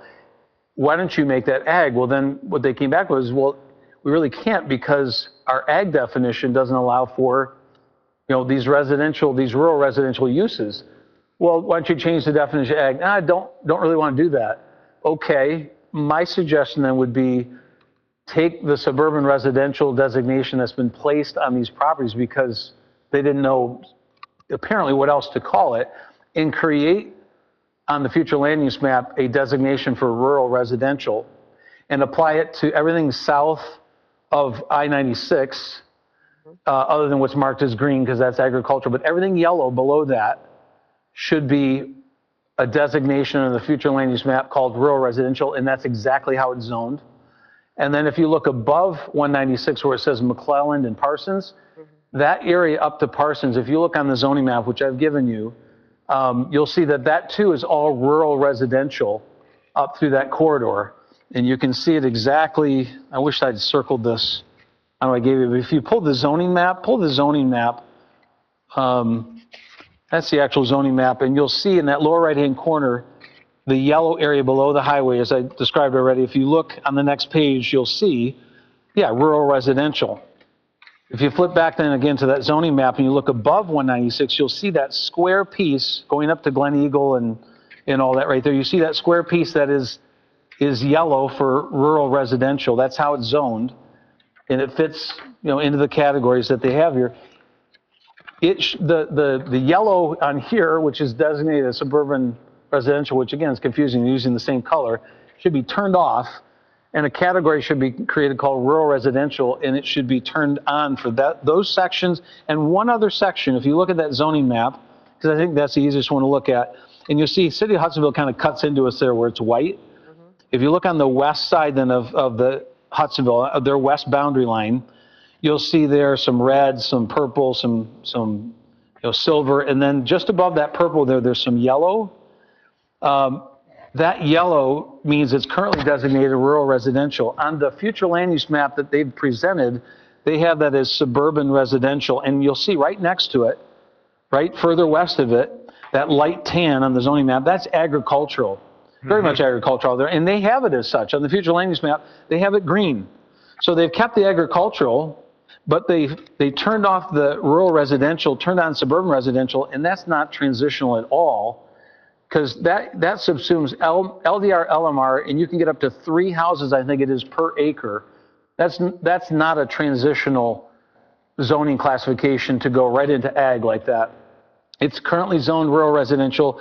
I would advocate that if they create, as I hope this board would support, if they would create a rural residential category for their future land use map like we have under our current zoning classifications and turn it on in those 3 spots, south of the highway, that block there above the highway that's just below Glen Eagle, and that little block there, I think that's Unity High School, isn't it? I don't know what that purple is there, but just on the left side there on the west edge of Hudsonville, that little yellow spot next to the agricultural, that too should be rural residential. It would be consistent with our zoning map. I don't think they meant to be inconsistent, but tell me if you had a substantive discussion, or Ryan, about this. Was there a discussion like, no, we want to, That is Unity Timbers condo development. Or Unity Timbers one, So- yeah. We did have a discussion about that, and Gary can speak to it as well. I don't think there was necessarily opposition to creating another designation for more of a rural area, a rural residential area. Ultimately, I think the decision was, because we are already limited into what type of utilities can go there, because we already, we know that they're already zoned rural residential as they already exist, and we can sprinkle in some of the more vacant parcels and call them ag. I would even say, if you look at the future land use map, you pointed out, hey, there is some in here that are zoned ag. I think Tanya's her thought on that was those are just like the vacant ones where I felt like it was okay to call those ag, whereas the rest of them are more of a rural residential. There's a home on there. Yeah. So I don't think there was opposition to it, to creating another designation. It was just in practice, this will probably still serve what our goal is, which is keeping this a more, a less developed area than some of our other neighborhoods. You say it'll still keep in line with your goal. This doesn't, because suburban residential is LDR, LMR. That's nowhere near RR. So were you saying if we create a classification, it would be in keeping, or you're saying they think this is? They thought that in practice, because you need utilities to create a subdivision, that this would still, in some ways, protect it as a more rural area of the township. But they weren't necessarily opposed to an additional classification. Let me speak to that, and then Kelly, you can disagree with me on this one. Maybe John, you might agree. Been at this a while here, right? Winding down, all right? My last shot at the master plan. I've seen how this works. You put that in there and go, yeah, but they don't have utilities. Developer comes along and goes, I'll bring the utilities out to this property, and you got it as suburban residential. I'll pay for the utilities. I'll get it there. You don't have to worry about it. I'll bring them. They'll be there. And now I want you to rezone that because the utilities are there, and it says your future land use map says suburban residential. I'll die in this hill. I don't, create a category before we create something that's inconsistent, but say, yeah, but it doesn't matter because we can't do it now anyway. And that's against my own self-interest. I live down in that corner of the township. If I could split my land up, believe me, I'd make a lot of money, I'm sure. But it'd be inconsistent with my position about the Northwest Quadrant or anywhere else. Where we have some open space, I think people are saying try to be protective of that. I want to know when I enter the township and when I leave it. I don't want to know it just by a green sign and have houses all the way up to that edge and beginning with the next, All right. So my soapbox a little bit, but. That suburban way that was brought up, I was kind of lost in the woods on that whole thing too. So it's like, why are we just going for residential? But this could be useful too in the future if you were to look at it and say, that area up in the Northwest Quadrant that we just blanketed as ag because we didn't have an RR, and yet there is some RR up there and whatever. It could be useful eventually where you go, okay, let's put a little bit of RR up there too. But that classification, since there's a reluctance to change the definition of ag because it carries too much weight with it elsewhere in the master plan, it'd create a lot of rolling effect. Then just create the RR consistent with your current zoning, consistent with the use that's made out there. And let's not get hung up on, well, we got to call it something. Let's call it this, Keep in mind the Northwest Quadrant. If Grand Valley comes across Fillmore and buys that property, all bets are off. They can do whatever they want. Yep. There's no zoning. They don't even get a building permit from us. They do whatever they want to. They can get utilities there, and they've got big pockets. You can spend all the time you want on this plan you want to. They can buy that whole business up and build a campus. Yeah. That might be your argument, say, allow some level of residential just to keep them away or something. Well, it's been talked about. You build the buffer, you solve the problem. But I'm just saying, that's why schools and colleges can do whatever they want without even getting a permit. I miss the old definition of ag that had that element of rural residential because it's useful up there. If you just make it ag, plain ag, then yeah, that becomes a little more problematic. But I'm focused on what they've designated right here in these three spots. Right. It makes sense. I think to Gary's point, what I would argue, I actually don't disagree with you, Jim, for the record. No, I think that we are missing. I think that I think I understand what you're saying, Ryan, and I do sort of understand that it would technically work in practice. Yep. But it is it's a little bit of a risk, and I don't think it hurts to have that rural residential designation. But to Gary's point, if we are going to introduce a rural residential designation into this future land use map where it doesn't exist, I don't know that I would stop at just this location. I also don't know that the entirety of this suburban residential area adjacent to the city of Hudsonville should outright just become rural residential. I wonder if... It is now though, right? Right, but I guess what I'm saying is I don't know if it should just go all straight back to ag. I wonder if you're going to introduce rural residential, if there's a combo, ag, rural residential, and suburban residential? Because I would say that having a dense condo project, you might argue that the adjacent properties nearest it could be appropriately future land used as suburban residential. So there might be an interesting combination to look at here. But I guess what I heard maybe Gary getting at, and what I would support is, if we're going to introduce rural residential, then I would think that there might need to be a further look in the northwest quadrant to consider some transitional pieces. If you're not going to just outright call it all agricultural preserve, there may be pieces adjacent to existing development or right at the corner where we anticipate maybe needing some buffering from whatever is happening. It might be an interesting thought to consider a few rural residential parcels to encourage the transition in that area as well. So I would say if we're going to introduce it, it might need to be a little bit more of a holistic review with the rural residential addition.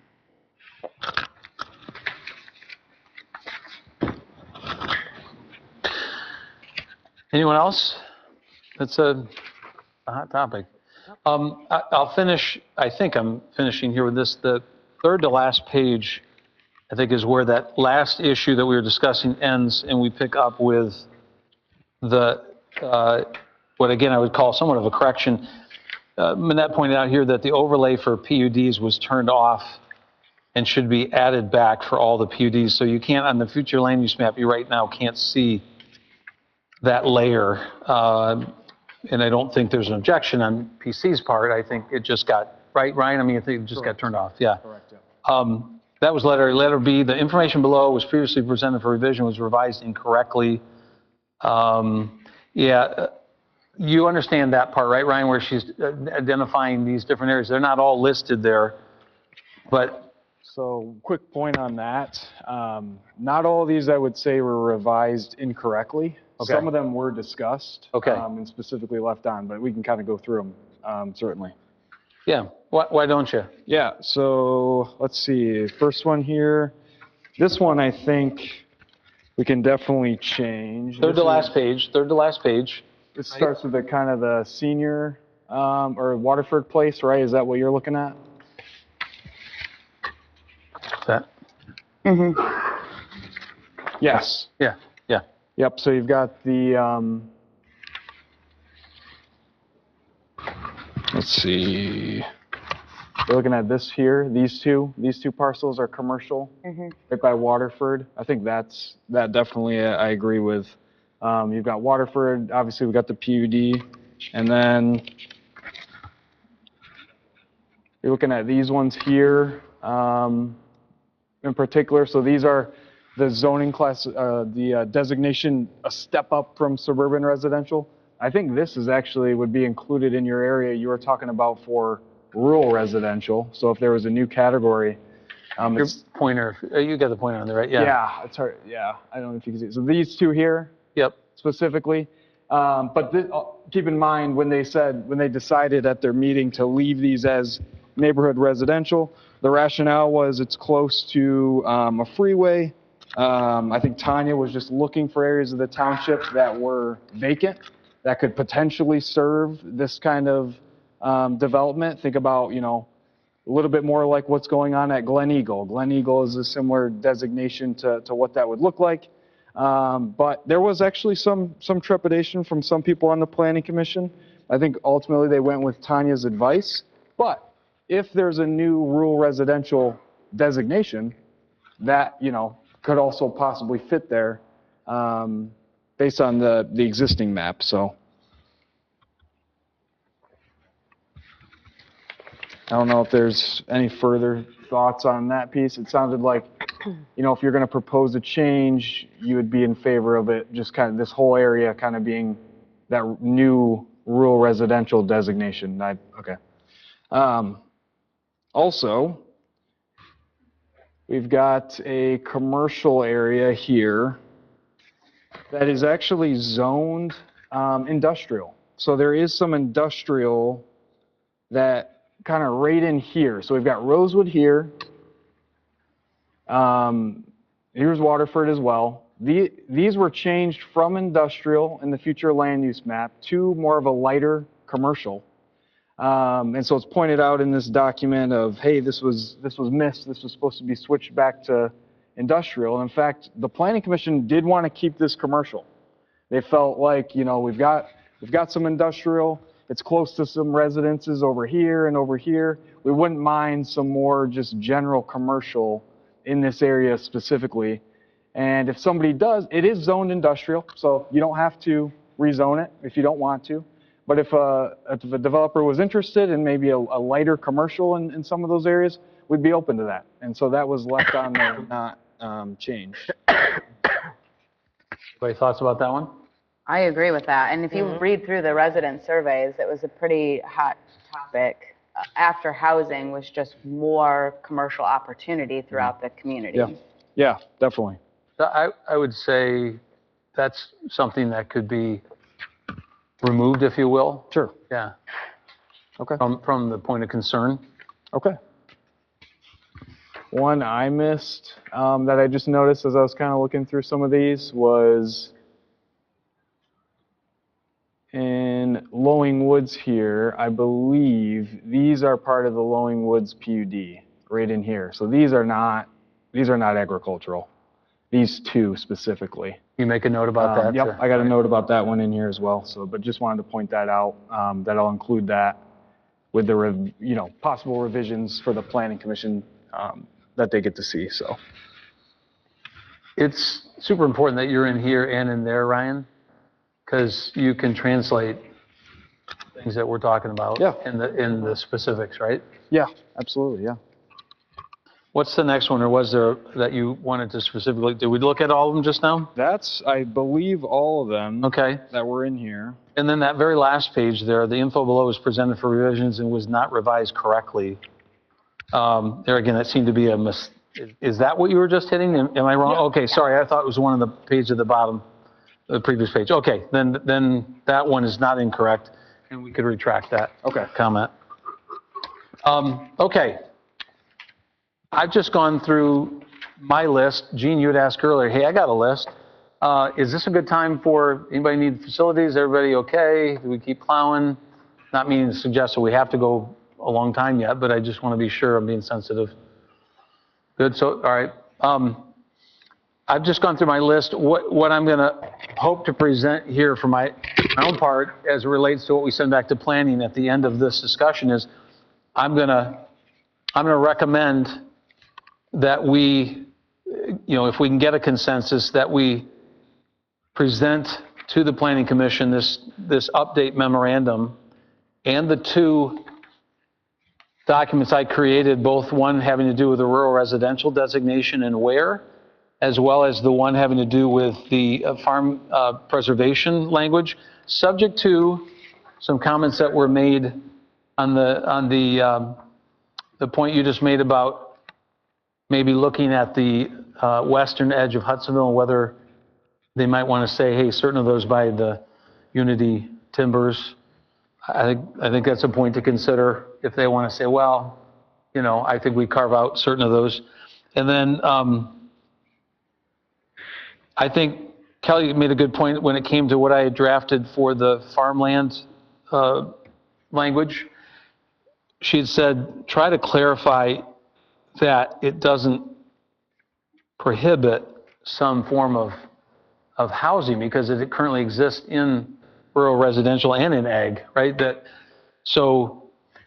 I think her view was it seems to squash the idea that there's any residential in there. I guess they could take that into account in terms of how they want to tweak that, But, all right. The floor is someone else's. Go for it, Gene. Okay, page 42 on the Georgetown Township Parks. The last line on the 8th Avenue Park, it says new pickleball courts are planned for this park in 2026. As far as I know, we don't have nothing planned there, and I don't know if we really want that line in there. Yeah, I did not see it. I got this thing marked. I do not remember seeing pickleball. Where is that? Page 42? Page 42 on the 8th Avenue Park. if it was a carryover or something, I would think they didn't stick. Would they? Did you intentionally talk about that and put that in or no? No, that was a good catch by Gene. I've got Gene's list as well, but yeah, if Gene, Oh, you just do? wanna You gave his list already? Yeah, I do have Gene's list, and Gene, if you want to just go through them, otherwise I might be able to quickly just kind of That's a pull 'em good up. point. Keep going. Next one is Maplewood Park, just below that. I think it still says in there that we do charge. There is an entry fee for non-residents, and I think we We don't charge do anymore. not charge anymore. Correct. Good catch. And then it does say opportunities for improvement, including new coating and tennis courts, basketball, sand volleyball courts need maintenance. I think that whole thing should be eliminated and say that we now do have 2 brand-new tennis courts and 2 pickleball and so that Basketball. we want, if people read that, we want them to go to the park and use the facilities. That's Correct. the main reason why we got them. So He's just pointing out things that we didn't remove, like pickleball courts at 8th Avenue or Maplewood Park charging entry fees and stuff, so, or stuff. And you've got a list, right? I do Okay. have this, yeah. You're on a roll, Gene. on a roll. Page 44 is a big one. It's talking about Rosewood Park, and it says we do have a wooded area there, but if I'm not mistaken, didn't we pretty much eliminate that wooden area now, or is there still a little bit there? It's still there? There's a little, okay. Yeah, it's still there. I know they cut a lot of it down there, so I don't know. But that was not a big deal at all. So leave that in then. Leave that one in. Yeah, we can, that's fine. Mhm. Page 46. On the public safety. I know Manette said something about the 2 firemen and stuff, which I do, but on the public safety part of it, Georgetown also has full-time traffic, which is all right. The township contracts with sheriff's office for paramedic unit, handles our emergencies. They also respond to general policing. That is no longer a valid statement. We do not have them, and they are not doing both. So you could almost eliminate those 2 lines or put something in there that the fire department is handling those situations, those now or something. And I did have something with the roundabouts like Manette did, so that one's pretty much taken care of. The only other one's just really typing error on page 46. And I did bring it to Tanya when I went to one of the planning commissions. She put the Chicago Drive US 12. It should be US 121. Mhm. And she said that she was doing another master plan if somebody else had a US 12, so it got kind of stuck in there, but, Really good, Gene. that's just, End of your list? that's, yeah, actually, there's. You guys know Gene's a voracious reader. Do you love reading this 224 pages, or was it different than the novels? Okay. Wow, I read it mostly out Read loud it to my about husband on 4 a road times, trip. He was like, You're supposed to keep him awake. he's like, I don't need to hear all this. I have just 2 quick more technical or wording issues. Page 44, actually just 1 word issue. Page 44 under Pioneer Park. It just bothered me that she called it a baseball court. Oh, You know? Yeah. Yeah. And then I also felt the same way about the picture on page 45. Just, there's a bajillion better pictures of Hager Park. Outside of wording, Ryan, you writing these down? All right. outside of wording, Jim, you really captured a lot of thoughts reading through it. I do like the idea of adding in the rural residential text and designation. I think that's really important. I do want to clarify that I don't necessarily feel like we need to do an update under the Northwest Quadrant section. But should there be a consensus to support it, I'd like to just make sure it doesn't sound like it prohibits single family. I just wanted to clarify that. Yep. Okay.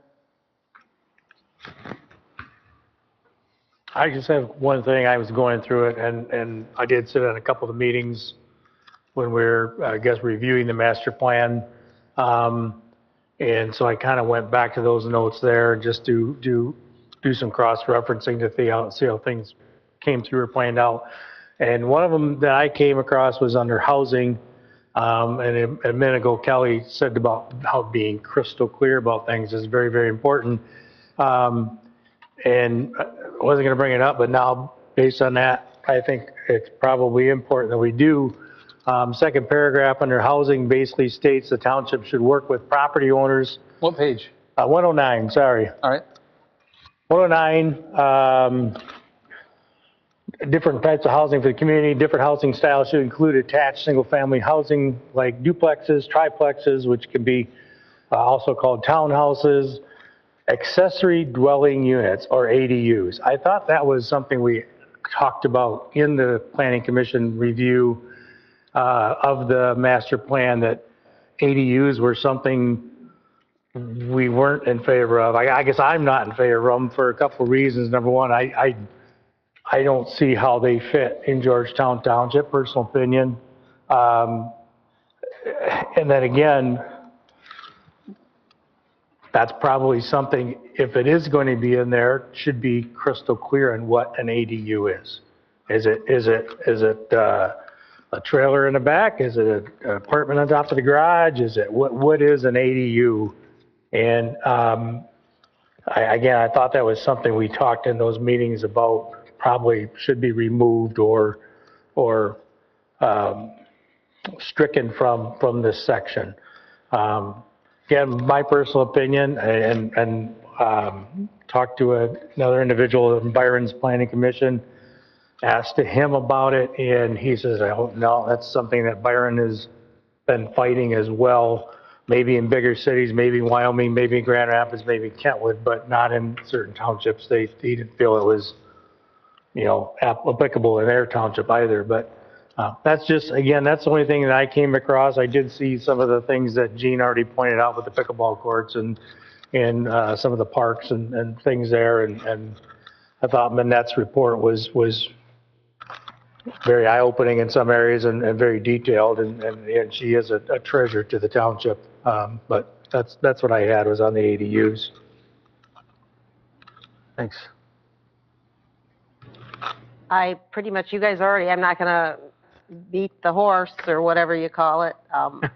Yeah, I already, a lot of the, almost dead. Yeah, the horse is about dead. But you guys already covered everything that I was going to bring up as well. So I'm kind of on board with what you guys have said. And I will say that Manette and Ryan have done a great job. And you guys all pointing things out, and Kelly pointing, some things out along with Gary, because you guys have a better handle on it too. So thank you for that. Yeah, I agree with the ADU thing. I think we got to be very specific what we think that's going to look like. I was going to say, if you don't mind, and I think Ryan would echo this, is that, again, we can kind of go back to what this document is. It's just a guiding document. This does not hold a legal standing in terms of what people can or cannot do with their property. It's meant to guide folks. And so when we see something mentioned in here like ADUs, you would then go to the zoning ordinance to say, where's this thing allowed? And it's currently not allowed anywhere in our zoning ordinance. So I'm okay with the way it's worded in here. And the reason I am is because it is mentioned multiple times by residents in the community survey responses. And so I think it's sort of like a general, it's a catch-all to say, here's what some different housing opportunities could look like, but it's not translated in the zoning ordinance as an allowable use currently. I guess I went to the old master plan. I didn't see any reference to that at all. So this is something new to this master plan, and I thought, okay, if it's going to be in there, it should be defined what it is, because to me it's very, very general as is. And you're correct. What are you allowed to do? So it is a guiding document, but now that the wordage or verbiage is in there, it seems to me like it should be something more than just a term. It should be to include or not to include type of thing. I don't like where you're going with that, Kevin. That's like a plan B to me. I would rather see it struck. It's something that has to be thoughtfully undertaken if it's ever going to happen. I prefer it not. I agree with you. That's why I said, why make reference to it? I agree totally. That's why make reference to it? Those others that are listed, that sentence you read, we have those. We have duplexes, we have townhomes, We've got, we've got multifamily homes. We've got assisted living dwellings. I'm fine with all those, those preferences. And you're right. The public made comments on it, both pro and con, right? I mean, like, I love it. No way, right? It's both sides. I You have feel to like be careful, though. That's a very small sampling. I agree. It's like, what, 400, 450 But to be responses? fair, yeah. That's a pretty small sampling. Yeah. I will say, though, we have an incredibly strict zoning ordinance about what the definition of single-family means. And I want to explain this just for the record, is that when you have a single-family home that contains a secondary cooking facility, you have a kitchen in your basement, Yep. it is only allowable on a waterfront lot. Otherwise, you are deemed to potentially have a two-family household, and we make you sign an affidavit stating that you are truly only a single-family home. So now we're staring down the abyss of family units changing pretty dramatically, right? We can see the data in here that says family sizes are approximately 2.86 members per household. Doing my part. But that actual household consists of closer to 4 units per people. And it specifically states in here, it's because we are seeing multi-generational living. So mother-in-law, grandma, child comes home from college, and you want to create essentially like an apartment-style living, secondary entrance with their own cooking and sleeping facilities, that's an accessory dwelling unit. So there are ways to do ADUs that are not the scary shed in your backyard with a transient tenant living in it. There are healthy ways to do it, and I think we need to be cognizant of the dynamics of the way we all live are not the dynamics of the way everybody else wants to or can live or can afford to live. And I think it's important that we don't project our personal housing values onto the rest of the township. I think it's important that we understand that there's a lot of different family types. Family sizes are shrinking. The way people are living is changing. And I think there is potentially a world in which ADUs can exist within our community that exist within the single family roof, and it still is technically an ADU. So I like it in there because it is mentioned in our survey. It is, whether we like it or not, a realistic housing type. And I don't think this is saying that it's necessarily allowable. And I think it's very clear that our zoning ordinance doesn't allow it. I think that feels, and I haven't looked up the definition, but it feels like it stretches that definition to some degree. What you just described is something that we can work on and have looked at before, right? I mean, that's something that could be looked at. But I think the ordinary use of that term is something separate, because it says the word accessory. You can read it both ways. So Manette would argue accessory to the anything that is primary. accessory to the principal use. Yeah. It doesn't have to be a separate structure. It's just accessory to the principal use. The thing is, though, you have the statistics. The average person that has grandpa and grandma live them, they only live there 6 years. So once you spent the money on that, and grandpa and grandma pass away or go to the rest home, then they're like, what do we do with it? Now you got to police it. Because they're going to rent it to somebody. I'll guarantee you. So you're like, okay, now you became a duplex. And I always have concerns about that, because there's property rights for this guy, but there's property rights for the guy. I use this example. I really like a fire, but when the fire becomes smoky and it goes across the property line, now it's that guy's problem too. So I look at ADUs being that problem. I really do. I think it's going to be a problem that we have to deal with later on if we're not careful putting it together properly, because 10 years from now, it's just going to be a duplex. Wholeheartedly agree. And I do think that that's a valuable discussion when or if we ever consider adding it into the zoning ordinance. I think for the purpose tonight, do we need to take a straw vote as to whether we want to strike the word ADU completely, or whether we're fine understanding that it's not an allowable use and it simply approaches the topic? Yeah, I appreciate that. The thought of straw vote, like, we don't normally think of making formal motions, but if we did straw votes, if you want to call that, it's a way of saying to them, I just want to be clear with the Planning Commission, that's our audience, right?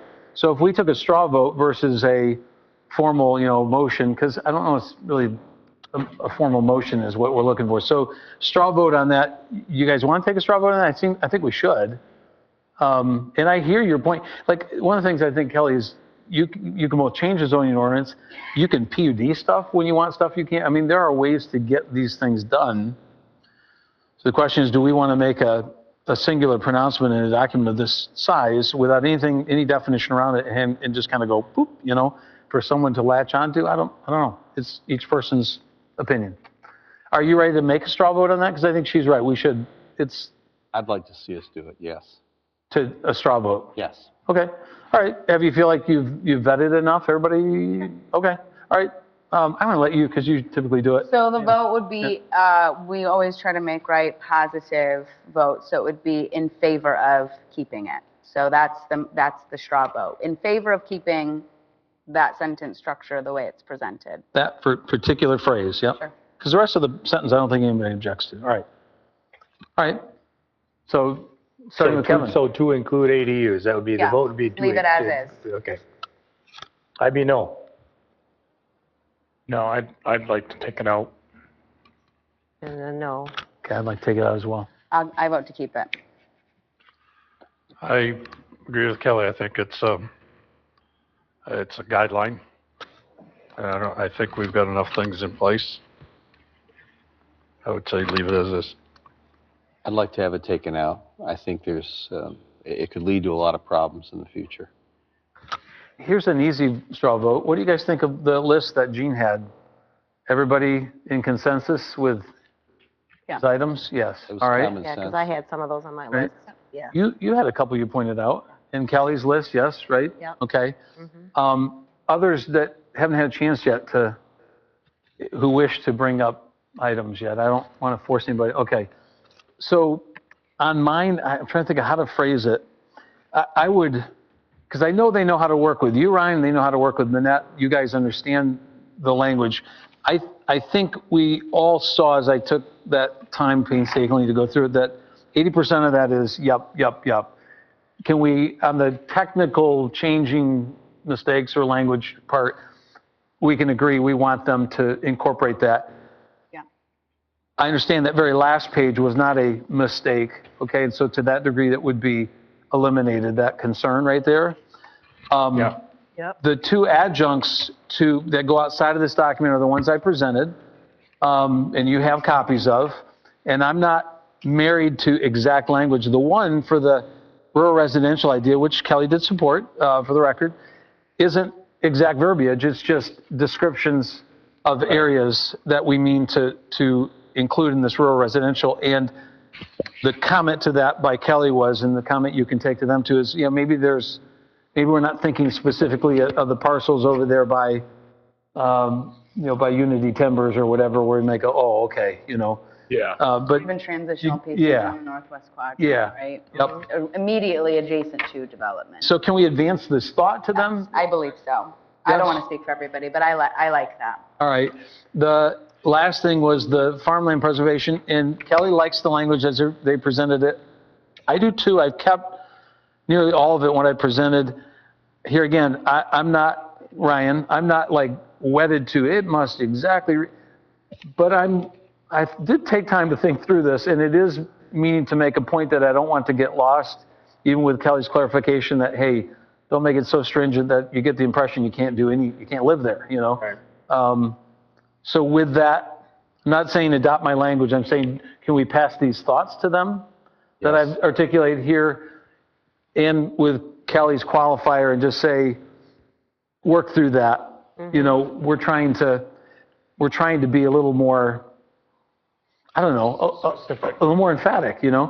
And the one, that paragraph I drafted there that's highlighted in bold, I kind of feel, other than, if there was a tweak here there, I kind of feel strongly that what's lacking is, and they may not like that. I mean, that may be one that they go, that's a little too strong. I won't go to that meeting. Huh? I just won't go to that meeting. So with all those, sort of contextual comments, can we at least have them consider what I've written here? I would say I don't agree Okay. with it. All right. But I'm one Yeah. opinion. Yep. Anyone else? Okay. All right, thank you, and thank you, everybody. I love this board because you can talk about stuff without making it personal. So, and it is not personal. And it's not personal in the Planning Commission. So we thank them, and I don't think we've touched but 1% of what they're doing here, you know? So this is not a rewrite by any stretch. This is a necessary clarifications and a little bit of substance too, you know? So You call them perfections. what's that? You call it perfections. Yeah. That's what you do. You make perfections. Okay, back to our agenda.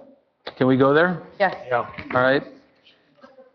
The audience says, please. All right, I'll scroll back down again. My computer shut down.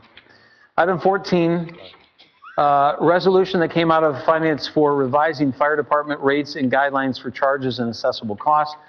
This is something that, we've been doing for a number of years and haven't really updated of late. Ryan, thank you. Are you taking off? Yeah. Hey, thanks a lot. Yeah, thank you, Ryan. Justin or, Gene, you're both a 50-year guy from the force as well as a guy in the Finance Committee. Any context you want to bring to this motion and these rates and the revision? No, these have been in place for a long time. I just want to make sure, I guess for the record, that if you read it over the first time, it's like, I think people almost with the water thing, it's like they're charging everything we go to on now in the fire department, which is not the case. You're not getting charged for every fire call the firemen go to. This is when you have that arson case or you have that DUI that has somebody pinned in that ends up being in court or something like that, that the township needs some protection on and the documents that they do have to get and things like that. This is what this covers. This is not saying that we're going to charge for every house fire or every car fire or something that we go to. So it's been in place a long time. The only time that we ever had anything, and I think I brought up at the Finance Committee too, is false alarms at some places. Got to be a real issue for a while, and after 2 or 3, it's one thing if there's actually, every 6 months or something, they have a detector or something that goes off and it's a false alarm. But when they get to just to the point where you got to go there night after night and nobody's coming out to fix it and they're just ignoring you, then it's time to do something on that too. So it keeps everybody a little bit honest that way. So. Okay. Anyone else? If we compare these costs to other local townships and stuff, that's kind of what we're in line with what's going on with everybody else? Yeah. Okay. Yep. Actually, the pricing model from 20 years ago to now hasn't changed much under the FEMA guidelines. And we use this for when our utility companies are doing horizontal boring for fiber optic internet and they hit a gas line and we make them pay. And we have a lot of bills for that, unfortunately.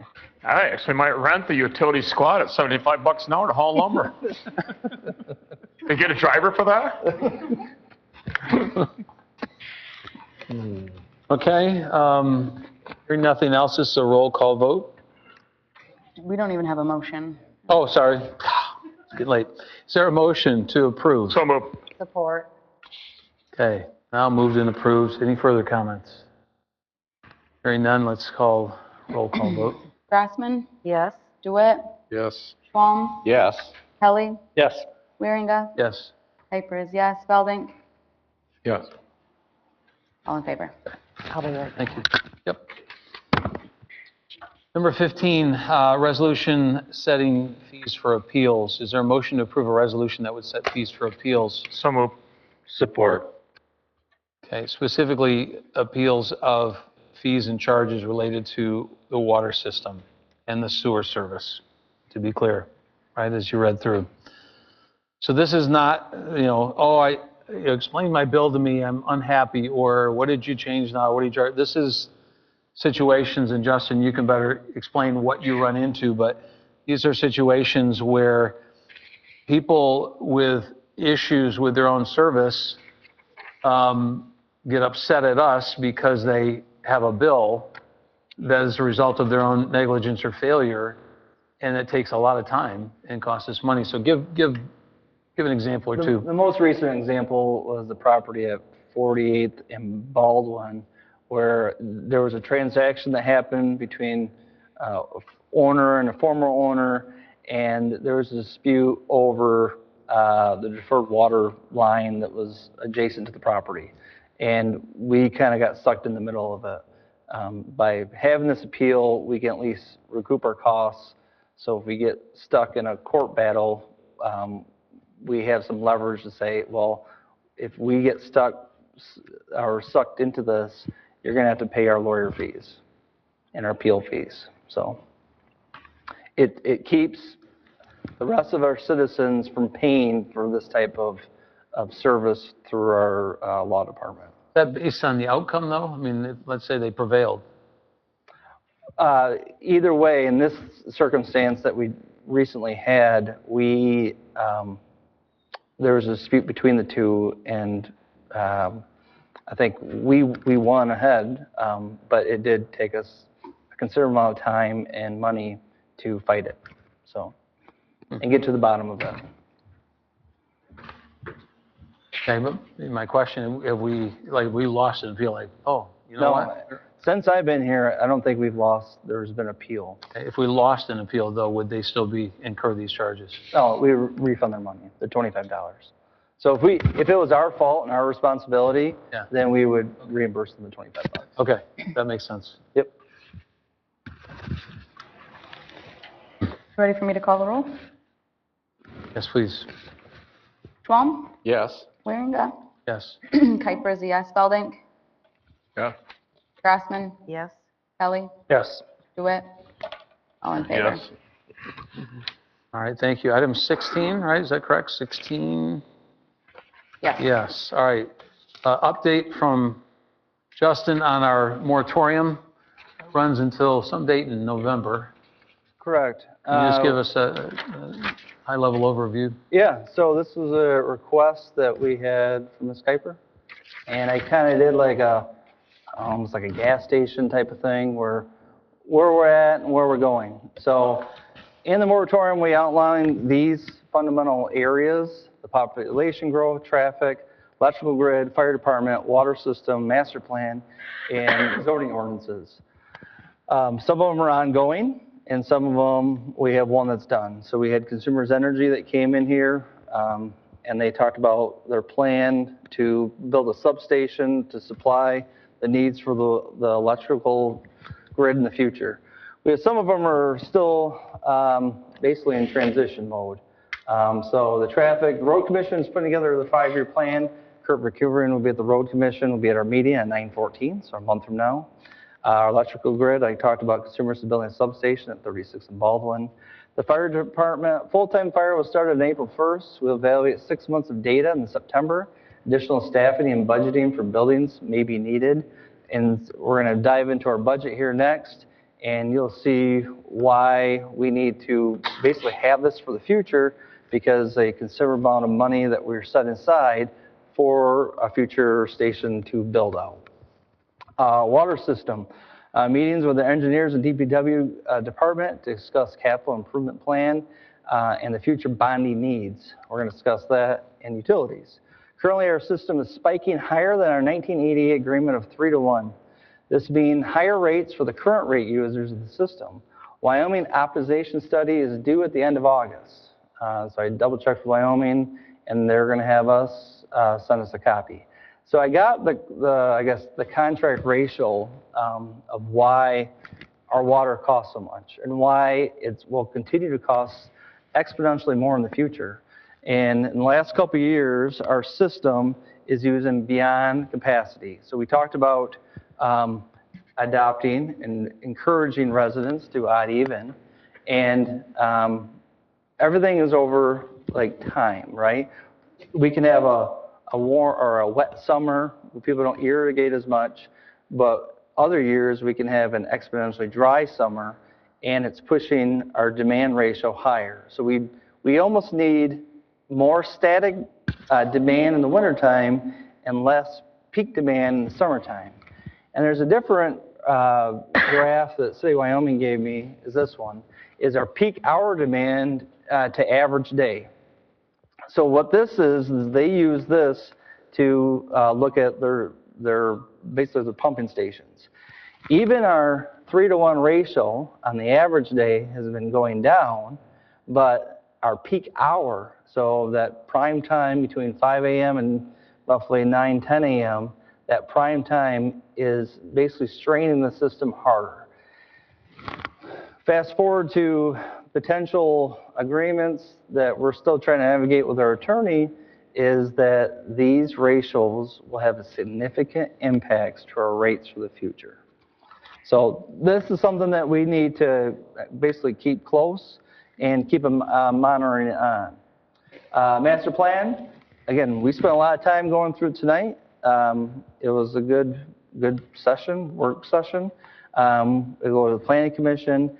The idea is to adopt the master plan at the full board at the November 9 board meeting. And then zoning ordinance, numerous zoning ordinances and additional policies have been and will be going to the board for review and adoption if they're approved. So we have a lot of things in motion, and we have a lot more work to do. So I guess, Ms. Piper, you inquiring about this, and if you have any further questions, or if anyone on the board has further questions. No, I really appreciate it. My comment was, there was kind of a laundry list of items of why we were going into the moratorium, and I just think it's really important to get updates on it. I really appreciate you putting that together. It helps kind of understand why we did what we did, where we're going, and what the next few months hopefully will continue to uncover. All right. Agreed. Thanks, Justin. Mm-hmm. Yep. All right, item 17, your draft budget. It's historically been the first meeting in August, and I think we already set the dates, which are reiterated in this week's agenda, but the dates for the budgetary process and the adoption at the end of September. And typical then is the first meeting in August is that we get the budget to begin the process of the deep dive, right? And I know we got it early enough that a lot of you have begun to read or have read it. And the game that was played in the past was hunt around for, Dan used to, present it to us. He was faithfully right on time, but it's like we would hunt for the changes, right? So you go through going, okay, that didn't change, that didn't change, that didn't change. And okay, that one changed. What's that all about, right? We go through and find 15 things.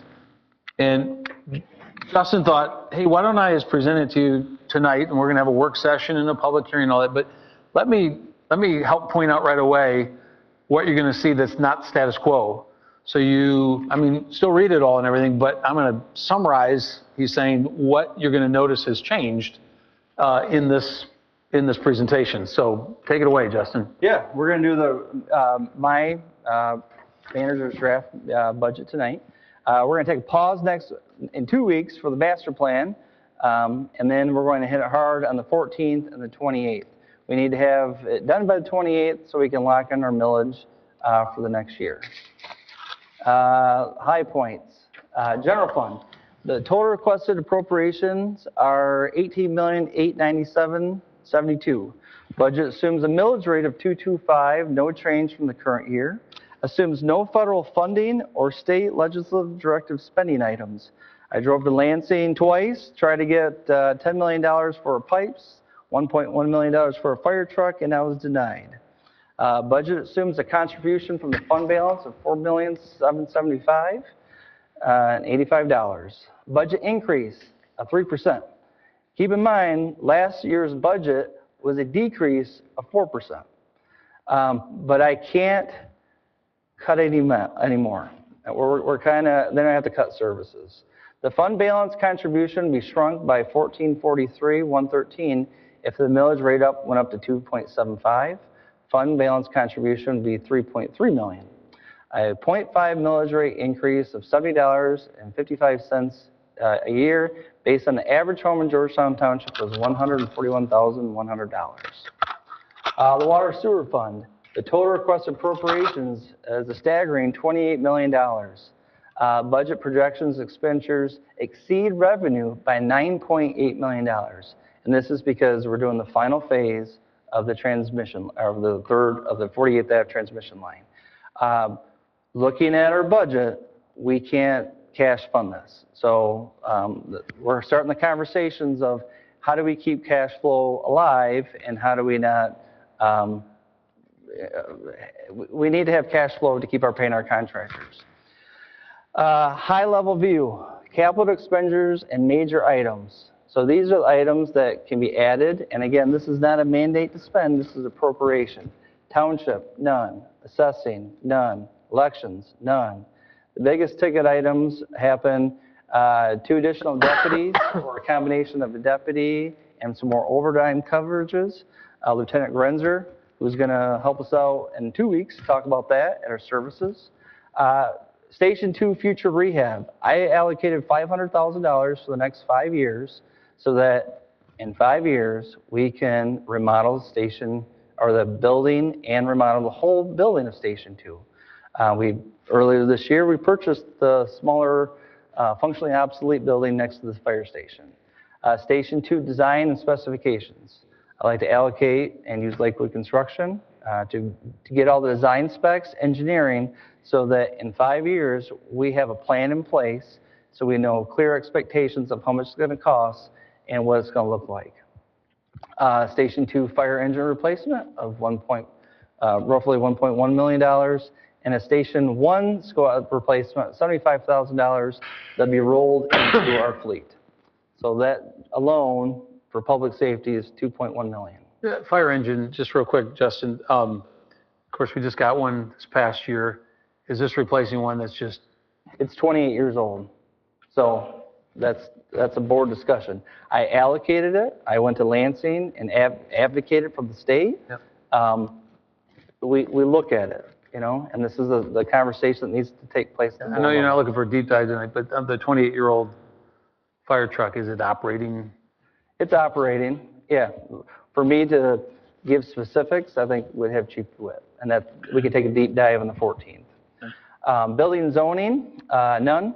Cemetery, west expansion. So we're continually almost burying 300 people a year, and our cemetery is filling up. And we have roughly $1 million for the west expansion that we're going to budget for. A columbarium and concrete, $35,000. It gives people alternative to bury their loved ones. It's a little bit more economical. And a utility vehicle that's 25 years old that we would replace. Drains, failed and failing infrastructure will be addressed.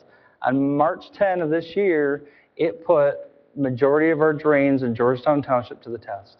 I think majority of Georgetown Township is getting a free roof, new siding, and all that damage and rain, and even the 2 inches we got last night, it's taxing our drains. Next month, we're going to have Joe Bush's office. There's a pump station on Port Sheldon and 12th. They need to replace it. And I don't know if it's going to happen this year or next year. Just different than the orphan drains? Different than the orphan drains. Okay. We're going to have that too. That's coming too. And double budgeted, what does that phrase mean? Yes, I double budgeted them out. So normally it was $300,000. I'm budgeting $640,000. Yep. We took a break from highways and from basically local roads. Local roads, we need to do it. $2 million. Sidewalks and bike paths, we spent a little bit more than our $500,000 this year, so we're going to tone it down. And I have a project that would cost approximately $360,000. Senior transportation, there's no grants available. Center, we need a dishwasher. Parks, park amenities, park benches.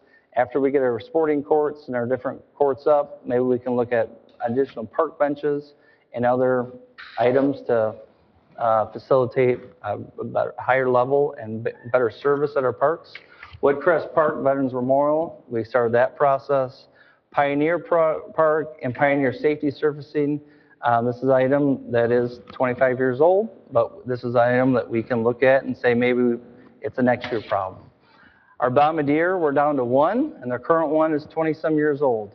I can't guarantee it's going to last for a couple more years.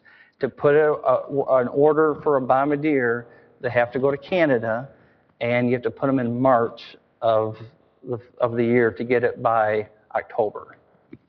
Veterans Township banners. I have a lot of good feedback from residents about the banners that we put up. And I know we talked about maybe do it for 1 year, but it's an option that we do it for a second year. And then a library self-checkout. And the water sewer account, which is separate than the general fund. We are required by the state of Michigan to do a 2027 reliability study of $30,000. GT4 booster station, $340,000. 24 Ave water transmission, third phase, $10 million. That's going to go to bid here in the next 4 weeks. There's a chance that it's going to be staggered, so it might be a 27 and 28 project. We got to know, we'll know here more in the next 6 weeks. Keno Ave water main, this is south of Berry to Jackson, has one of the worst water quality in Ottawa County. And then our water meters. Our old water system is a 3 to 5 years remaining. Our KP system vendor said, we cannot support this anymore. You need to make a plan. The good news is we've been steadily working on it, and we believe the next 2 years we'll have 90% of them completed. So that's the high-level view of the budget for 2027. And again, going back to our timeline, you can ask questions for me in the next month, and then we're going to hit it hard here on September 14th.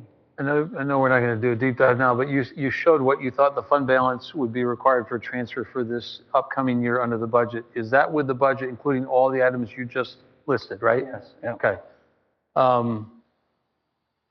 And in the past, we would be presented with a budget that was conservative in terms of revenue projections and overly high on expected expenditures. Correct. Is that still your approach with this?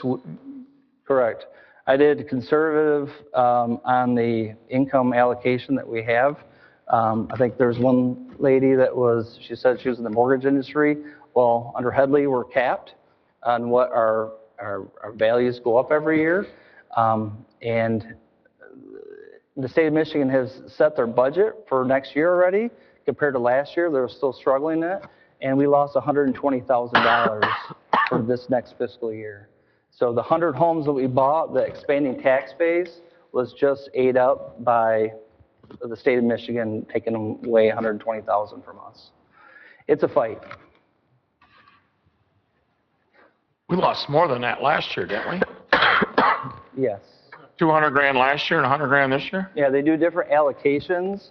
And so we have 56,000 residents, and then you look at a different community like Hamtramck, they have, 28,000, and there's a disproportional amount of money based on violence. There's a huge table that they came up with, and so it's not per resident. They have all these factors the state put into it. And again, we lose. We get the short end of the stick. Okay. Stepchild again. I appreciate that overview, Justin, so that all of us, as you dive in, you have your cheat sheet, if you will, Right? Budget process has been kicked off. Anything else right now on that? And none. We move to the second public comment period for those who are here yet this evening. Welcome to step forward and address the board for up to 3 minutes.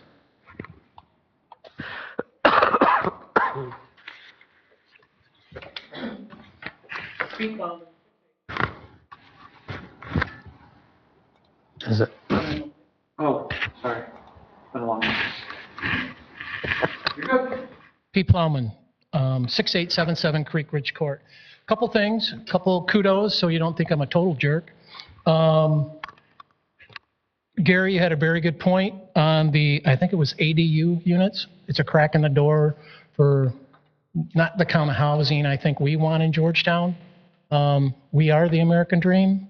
People who come here, it's their third or fourth house, and they stay here for 40 years, raise their family. So we cannot be all things to all people. Kelly, I want to say thank you for your description of land use on the farmer, if they want to divide it for their families. I appreciate that. Jim, I'm in agreement with you that you have to keep developers on a short string because they will take control of everything. And because we don't have the infrastructure, the roads, and so on and so forth. So that's very important. The main points I want to get to is that, one other thing. The administrator, Pat Waterman, talked about contracts that they want to maybe help us review, maybe redo. That could be a good thing for us to do, to take a look at two of them. One, our assessment contract with Ottawa County. Since we don't meet the requirement for a level 4 assessor, maybe we can redo that one and save maybe $1 million or $550,000. That would help to go with two budgets. The other one is to maybe help us with the Road Commission and Wyoming Water Line. Maybe we can use them as leverage or help us through that process to redo that contract there, if you will, covenant with them. I think that would be a good avenue as well. And we're looking at it with our lawyer who we're talking with. The other thing I wanted to talk about is specifically about the tiered water system, the 12 minimum units. I think you need to rethink that. Last time I spoke on this was like 2 months ago. Amy and Kelly had some positive thoughts. Maybe you should bring that up in discussion, at least start that discussion. It's been 2 months now. The discussion hasn't started. It's really hurting seniors, people on limited incomes. I think you really need to do it. And as we just heard from the water part of it, there's huge usage on sprinkling on some of the quote-unquote power users. So please do that. The other thing I want to ask you to take a look at, have you increased the rates of which we collect taxes for the schools? That rate should go up if you haven't renegotiated that with them.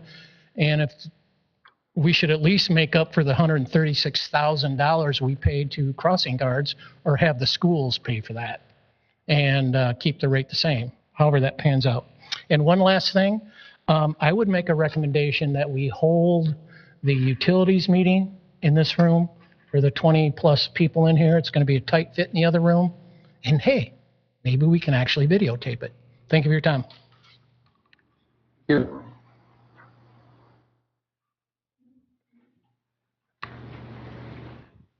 Hello, my name is Schneider. I'm at Hidden Forest Drive, Hudsonville, Michigan. So the few things I want to say is about the additional units. In the last couple of months, month after month, there's job losses, job losses, job losses. We pissed everybody off. So we are going to be going into a recession. Having kids at home longer is something that we may need. In January 1st, we do have $500 billion that is being cut from Medicare in that big bill so that billionaires could have more money in their tax rebates. So we will have like 1 in 4 nursing homes go down, which is the estimate. So we are going to have people who may have grandparents and they may need a place for them. So that's something maybe just to put in there, because how are people going to afford to take care of their grandparents when we get these big cuts, right, that were unnecessary? That's something to think about. The flocks, when you're talking about your costs, maybe we just take those out since that's a Fourth Amendment right violation. I know right now in Oxford, England, which I talked to you guys about before, they now have digital ID and they have flocks, and they are charging their people, is it $92 US approximately, because they use the pound over there, but it's equivalent to that every single day for them to leave their town. I think that that is nuts. I also think that dynamic pricing to squeeze this for every cent using flock data is also nuts. One of the main people who put money into that area is actually in the Epstein files. It's not being used for kids, obviously. Otherwise, we'd be prosecuting the rapists and murderers in the Epstein files, which we're not doing. And so I don't like a private company having all that data. I don't want it being used to charge us to leave our towns. I don't want it used for dynamic pricing. And if you take them out, it actually save money. That might be something to look at. Now, the other thing I'd like to talk about is farming. So we have farmers. We need to protect our farm ground. We need to think creatively of how to protect our farmers. And we have a lot of these greenhouses right now that are not being used, okay? And there's quite a bit of information, but the Japanese, we're actually bailing them out of their yen crisis right now. Why are we doing that when we have $39 trillion in debt? We're doing that to keep our own economy afloat for a little bit longer till we get through the elections. Once everything pops, we are going to have a lot of people who are going to be hungry. We no longer log that in this country, people who are hungry under this administration. And we're cutting SNAP benefits and ACA benefits so that rich people can have more money, the ultra wealthy, the billionaires. I think what we could do is get all of our farmers together, get these greenhouses together, and let's talk about how we can actually do something different than corn. Maybe we do berries, maybe we do different things where they could actually make more money We could do business co-ops with the farmers to keep them in business. Okay, and that would actually help our local people have cheaper food, and it keeps them in business. Why can't we do something like that? Okay, because I want to keep our farmers, and once it does go to development, then you're screwed. It doesn't come back.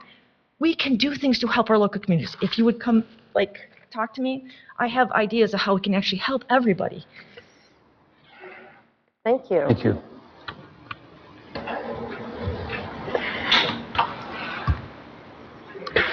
Sorry, this is the first time I've been here, so I don't know if my question was answered about why do we go to Wyoming for water? Just curiosity. Why are we using the city of Wyoming and Kent County for water when we're in Ottawa County right next to a lake? I don't understand. So that was one question. Just to address what Justin said earlier, also, yeah, I was in mortgages and real estate for actually almost 40 years. That cap was put on back in 1991, I believe. You'd have to, and that was done, it was a ball and mirror thing. We increased our sales tax from 4% to 6%. We reduced, I lived in East Grand Rapids at the time. When we moved into East Grand Rapids in 1987, our mills were 72 per 1,000. And when that, yes. And when I went to our township to talk about it, they said, we have, quote unquote, to keep it out. Now, so I wanted to address that because that cap is there because most people couldn't afford taxes if that cap is removed. A lot of senior citizens, people who've been in their homes for several years, if that went up to half of what the state valuation was, you'd lose a lot of residents here. So I just want to clarify that. I know you know that, but the cap is there for people who have been in their home. It is removed once there's a purchase or a sale, whatever, and then it goes to 1/2 of the sale price so that the state they do their taxable value and their state valuation the same at that time. I was talking about the new homes. We have many new homes going up. We have many new condos going up, and those are all being evaluated at 1/2 of their value for the state valuation. And I understand you're getting a percentage, but we've had hundreds and hundreds of houses going up. So by far, we should have much more money going into the system. So I think all we're trying to do is figure out, okay, if the water increases, if you want that cap to come off taxes, nobody could afford, well, several people who live here, when you're saying you said the average was 141,000? All right, that's meaning that the state thinks that our houses are worth 280,000. What can you buy in Hudsonville right now for 280,000? I'd ask you that question. You can't. So you're in a priceless community out if you continue. So we're all just trying to keep things down so we can all still afford to live here. That's all. Thank you. Thank you. And I thought the board meeting went really well. I was very impressed with a lot of information, and I definitely will be back. Thanks for staying. Thank you. Yeah. Thank you.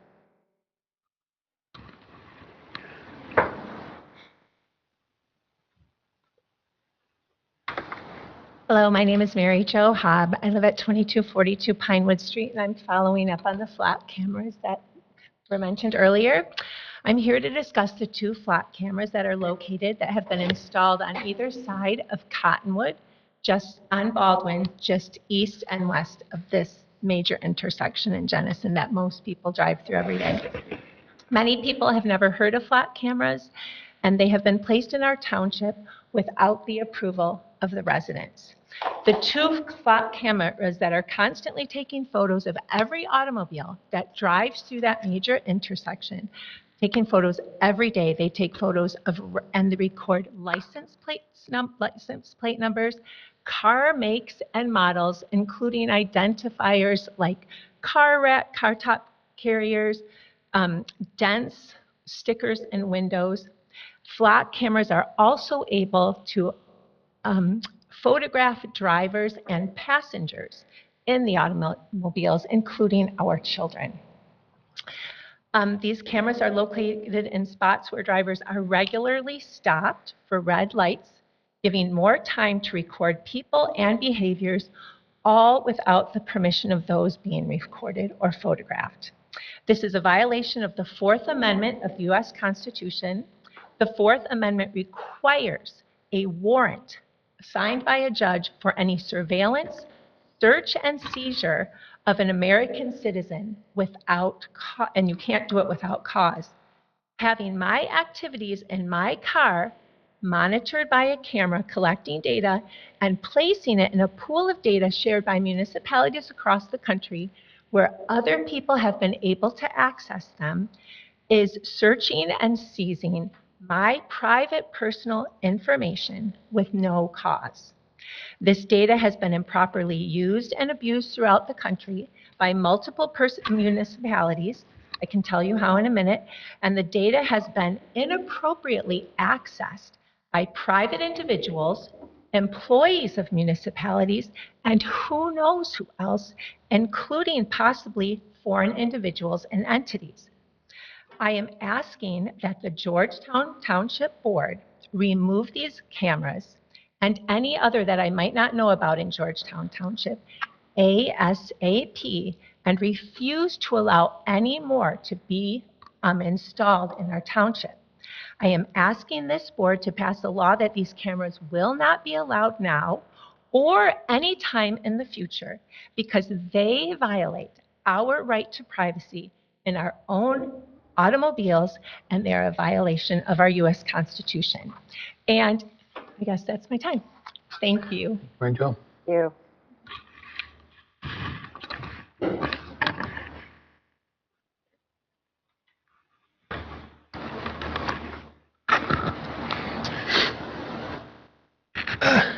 Who I am.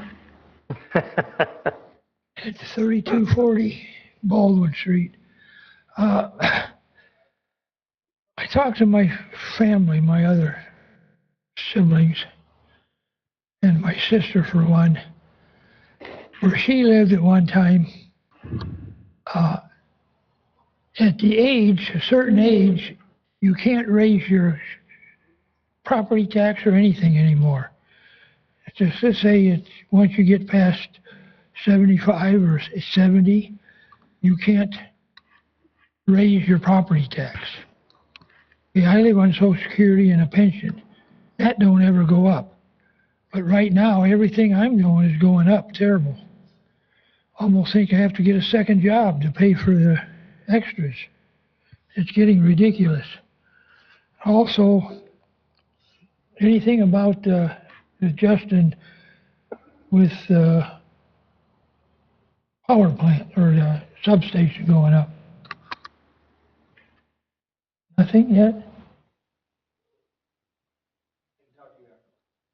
Okay, well that's, and then, yeah, that's my one thing. I was questioning if you could think about the old senior citizens. Next month, I'll be 87 years old, and I'm still doing pretty good. I hope to live a lot longer. But, you know, the rise of everything's just keep going up. It's just ridiculous. I think some of the senior citizens should get some kind of a cut somewhere where, you know, because my pension and my Social Security, every time Social Security comes up at the end of the year, they give you a percentage. Most of it's taken out with the Medicare that I have to pay. So it's not that simple anymore to keep going. Okay, that's my 2 cents worth. Thank you.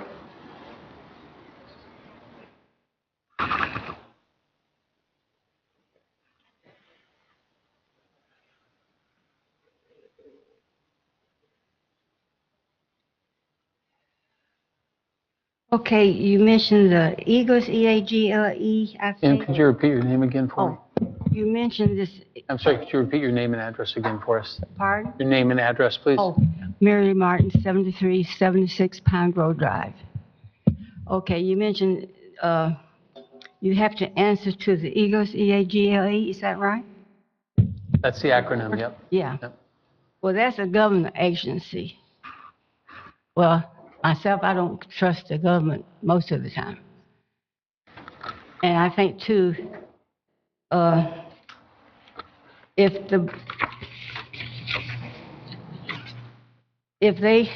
the board can go against them if they not doing what they should be doing for the people of this county. You need to stand up for us, and when they go against us, you need to tell them you're not going against this county. You're working for us, you're not working to please them or for them to get their way.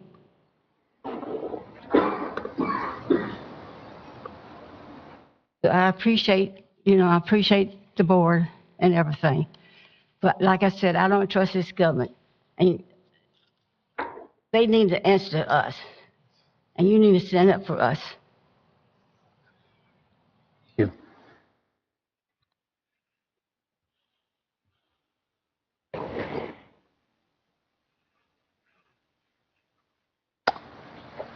All right. Looks like we're ready to close the second public comment period. Appreciate everyone's discussion.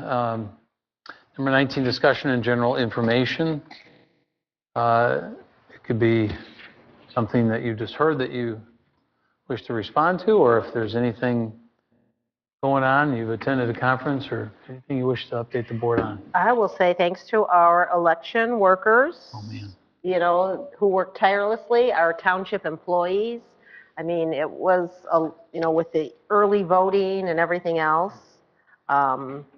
So I just want to appreciate that. I appreciate Manette and Ryan and me.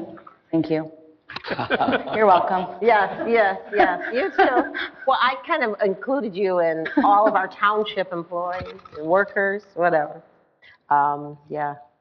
Yeah, you stole my thunder a little bit, Amy. I was just going to tell you that the election went really well. And it's a big deal, right? This year, the township had to take on early voting. 2 years ago, early voting started, and the county ran it at 4 quadrant locations throughout the county. And they said no longer. So every single municipality was responsible for their own 9 days of early voting. And it is state law. Prop 2 passed. It's 9 full days of early voting. We got that question a lot. Can we shorten the times? Can we shorten the days? It is now state law. We looked at coordinating with other municipalities, and it didn't work. So Georgetown did their own 9 full days of early voting, handled it all. I think it went really well. We had a lot of workers, which is good because November will be busy, and this will be a thing forever. So it was a really good opportunity to get lots of people working through the door. And then our election day went really smooth as well. So just a casual 5 a.m. to 1 a.m. day. Yeah, exactly. We need more help. Just want to address you and the water line. We purchased our wire from Wyoming because we have a... No, it's not back and forth. Go ahead, Gary. Yep. Go ahead. Okay. I'm going to explain to you that we've had a contract with Wyoming since 1967, I believe, for purchase our water from them. So currently, they're running a new water pipeline from Lake Michigan at more than $700 million. So our contract's always been with them, and actually we are, Ottawa County owns 49% of that water line, Wyoming owns 51%, and we purchase our water with Ottawa County from the Wyoming water line. I can't address what he's saying. No, it's, you welcome afterward, although he's got another meeting immediately afterward, but he's accessible through his email and otherwise. I just thought I'd try to clarify. The charge is to start this year. Yep. Okay. No. Additional charge? No. Okay. That we're seeing on the bill. It's a deep subject. If you want to get into it deeper, then this is not the context. Yep. Okay. Anyone else? Yeah, I just got historical. I'll just give a little bit on the historical meeting. I see Liz has been sitting here so patiently all thing. The Historical Society with the library is coming up with a pretty unique, I think it's probably a first time that this has kind of happened. Do you want to address it, Liz, or is she allowed to? Probably. Not really. Yeah. Okay, never mind. You do it. You can do it. Anyway, they're getting together with the library, the 250 anniversary, and also in coordination with 9/11 coming up in September, and with Rob, the library guy, they're getting things together. They got a bunch of things to get things together for Red Cross. They're going to work with hands to hand for goodies to make some bags there too for individuals.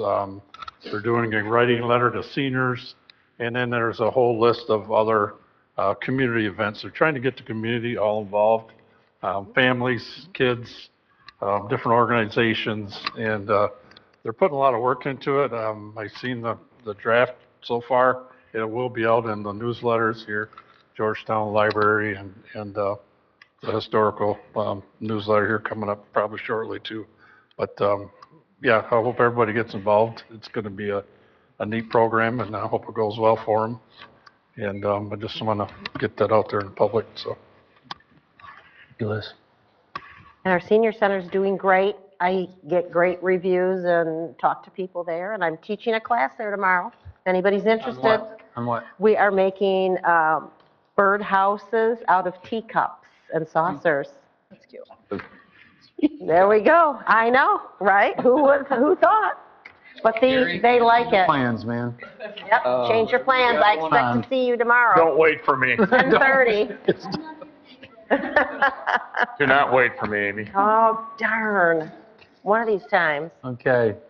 Item 20, is there a motion to go into closed session? So move. Support. And this is a roll call vote. This is to consider possible property acquisition.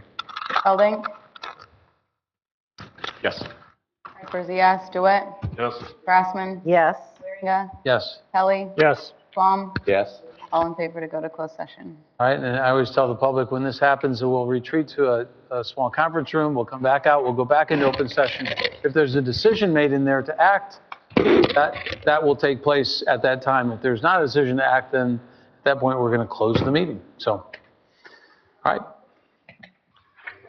That my watch is in sleep mode. So are you. I'll make a motion that we go to open session. Support. Moved and supported, and roll call vote. Kelly? Yes. Kuipers, yes.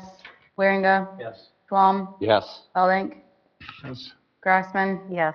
DeWitt? Yes. All in favor? Thank you. Item 21, is there a motion to adopt a resolution authorizing the township supervisor and the township clerk to execute an offer to purchase real estate for $1.4 million, approximately 35 acres, at the addresses of 4151 Bauer Road and 8649 40th Avenue? So move. Support. Supported. Discussion on the corporation done closed session. Any further discussion? No. Okay, hearing none, all in favor say aye. Aye. Any opposed? It's carried. Item 22, is there a motion to adjourn? So move. Support. All in favor say aye. Aye. Anyone opposed? Adjourned. Lead on.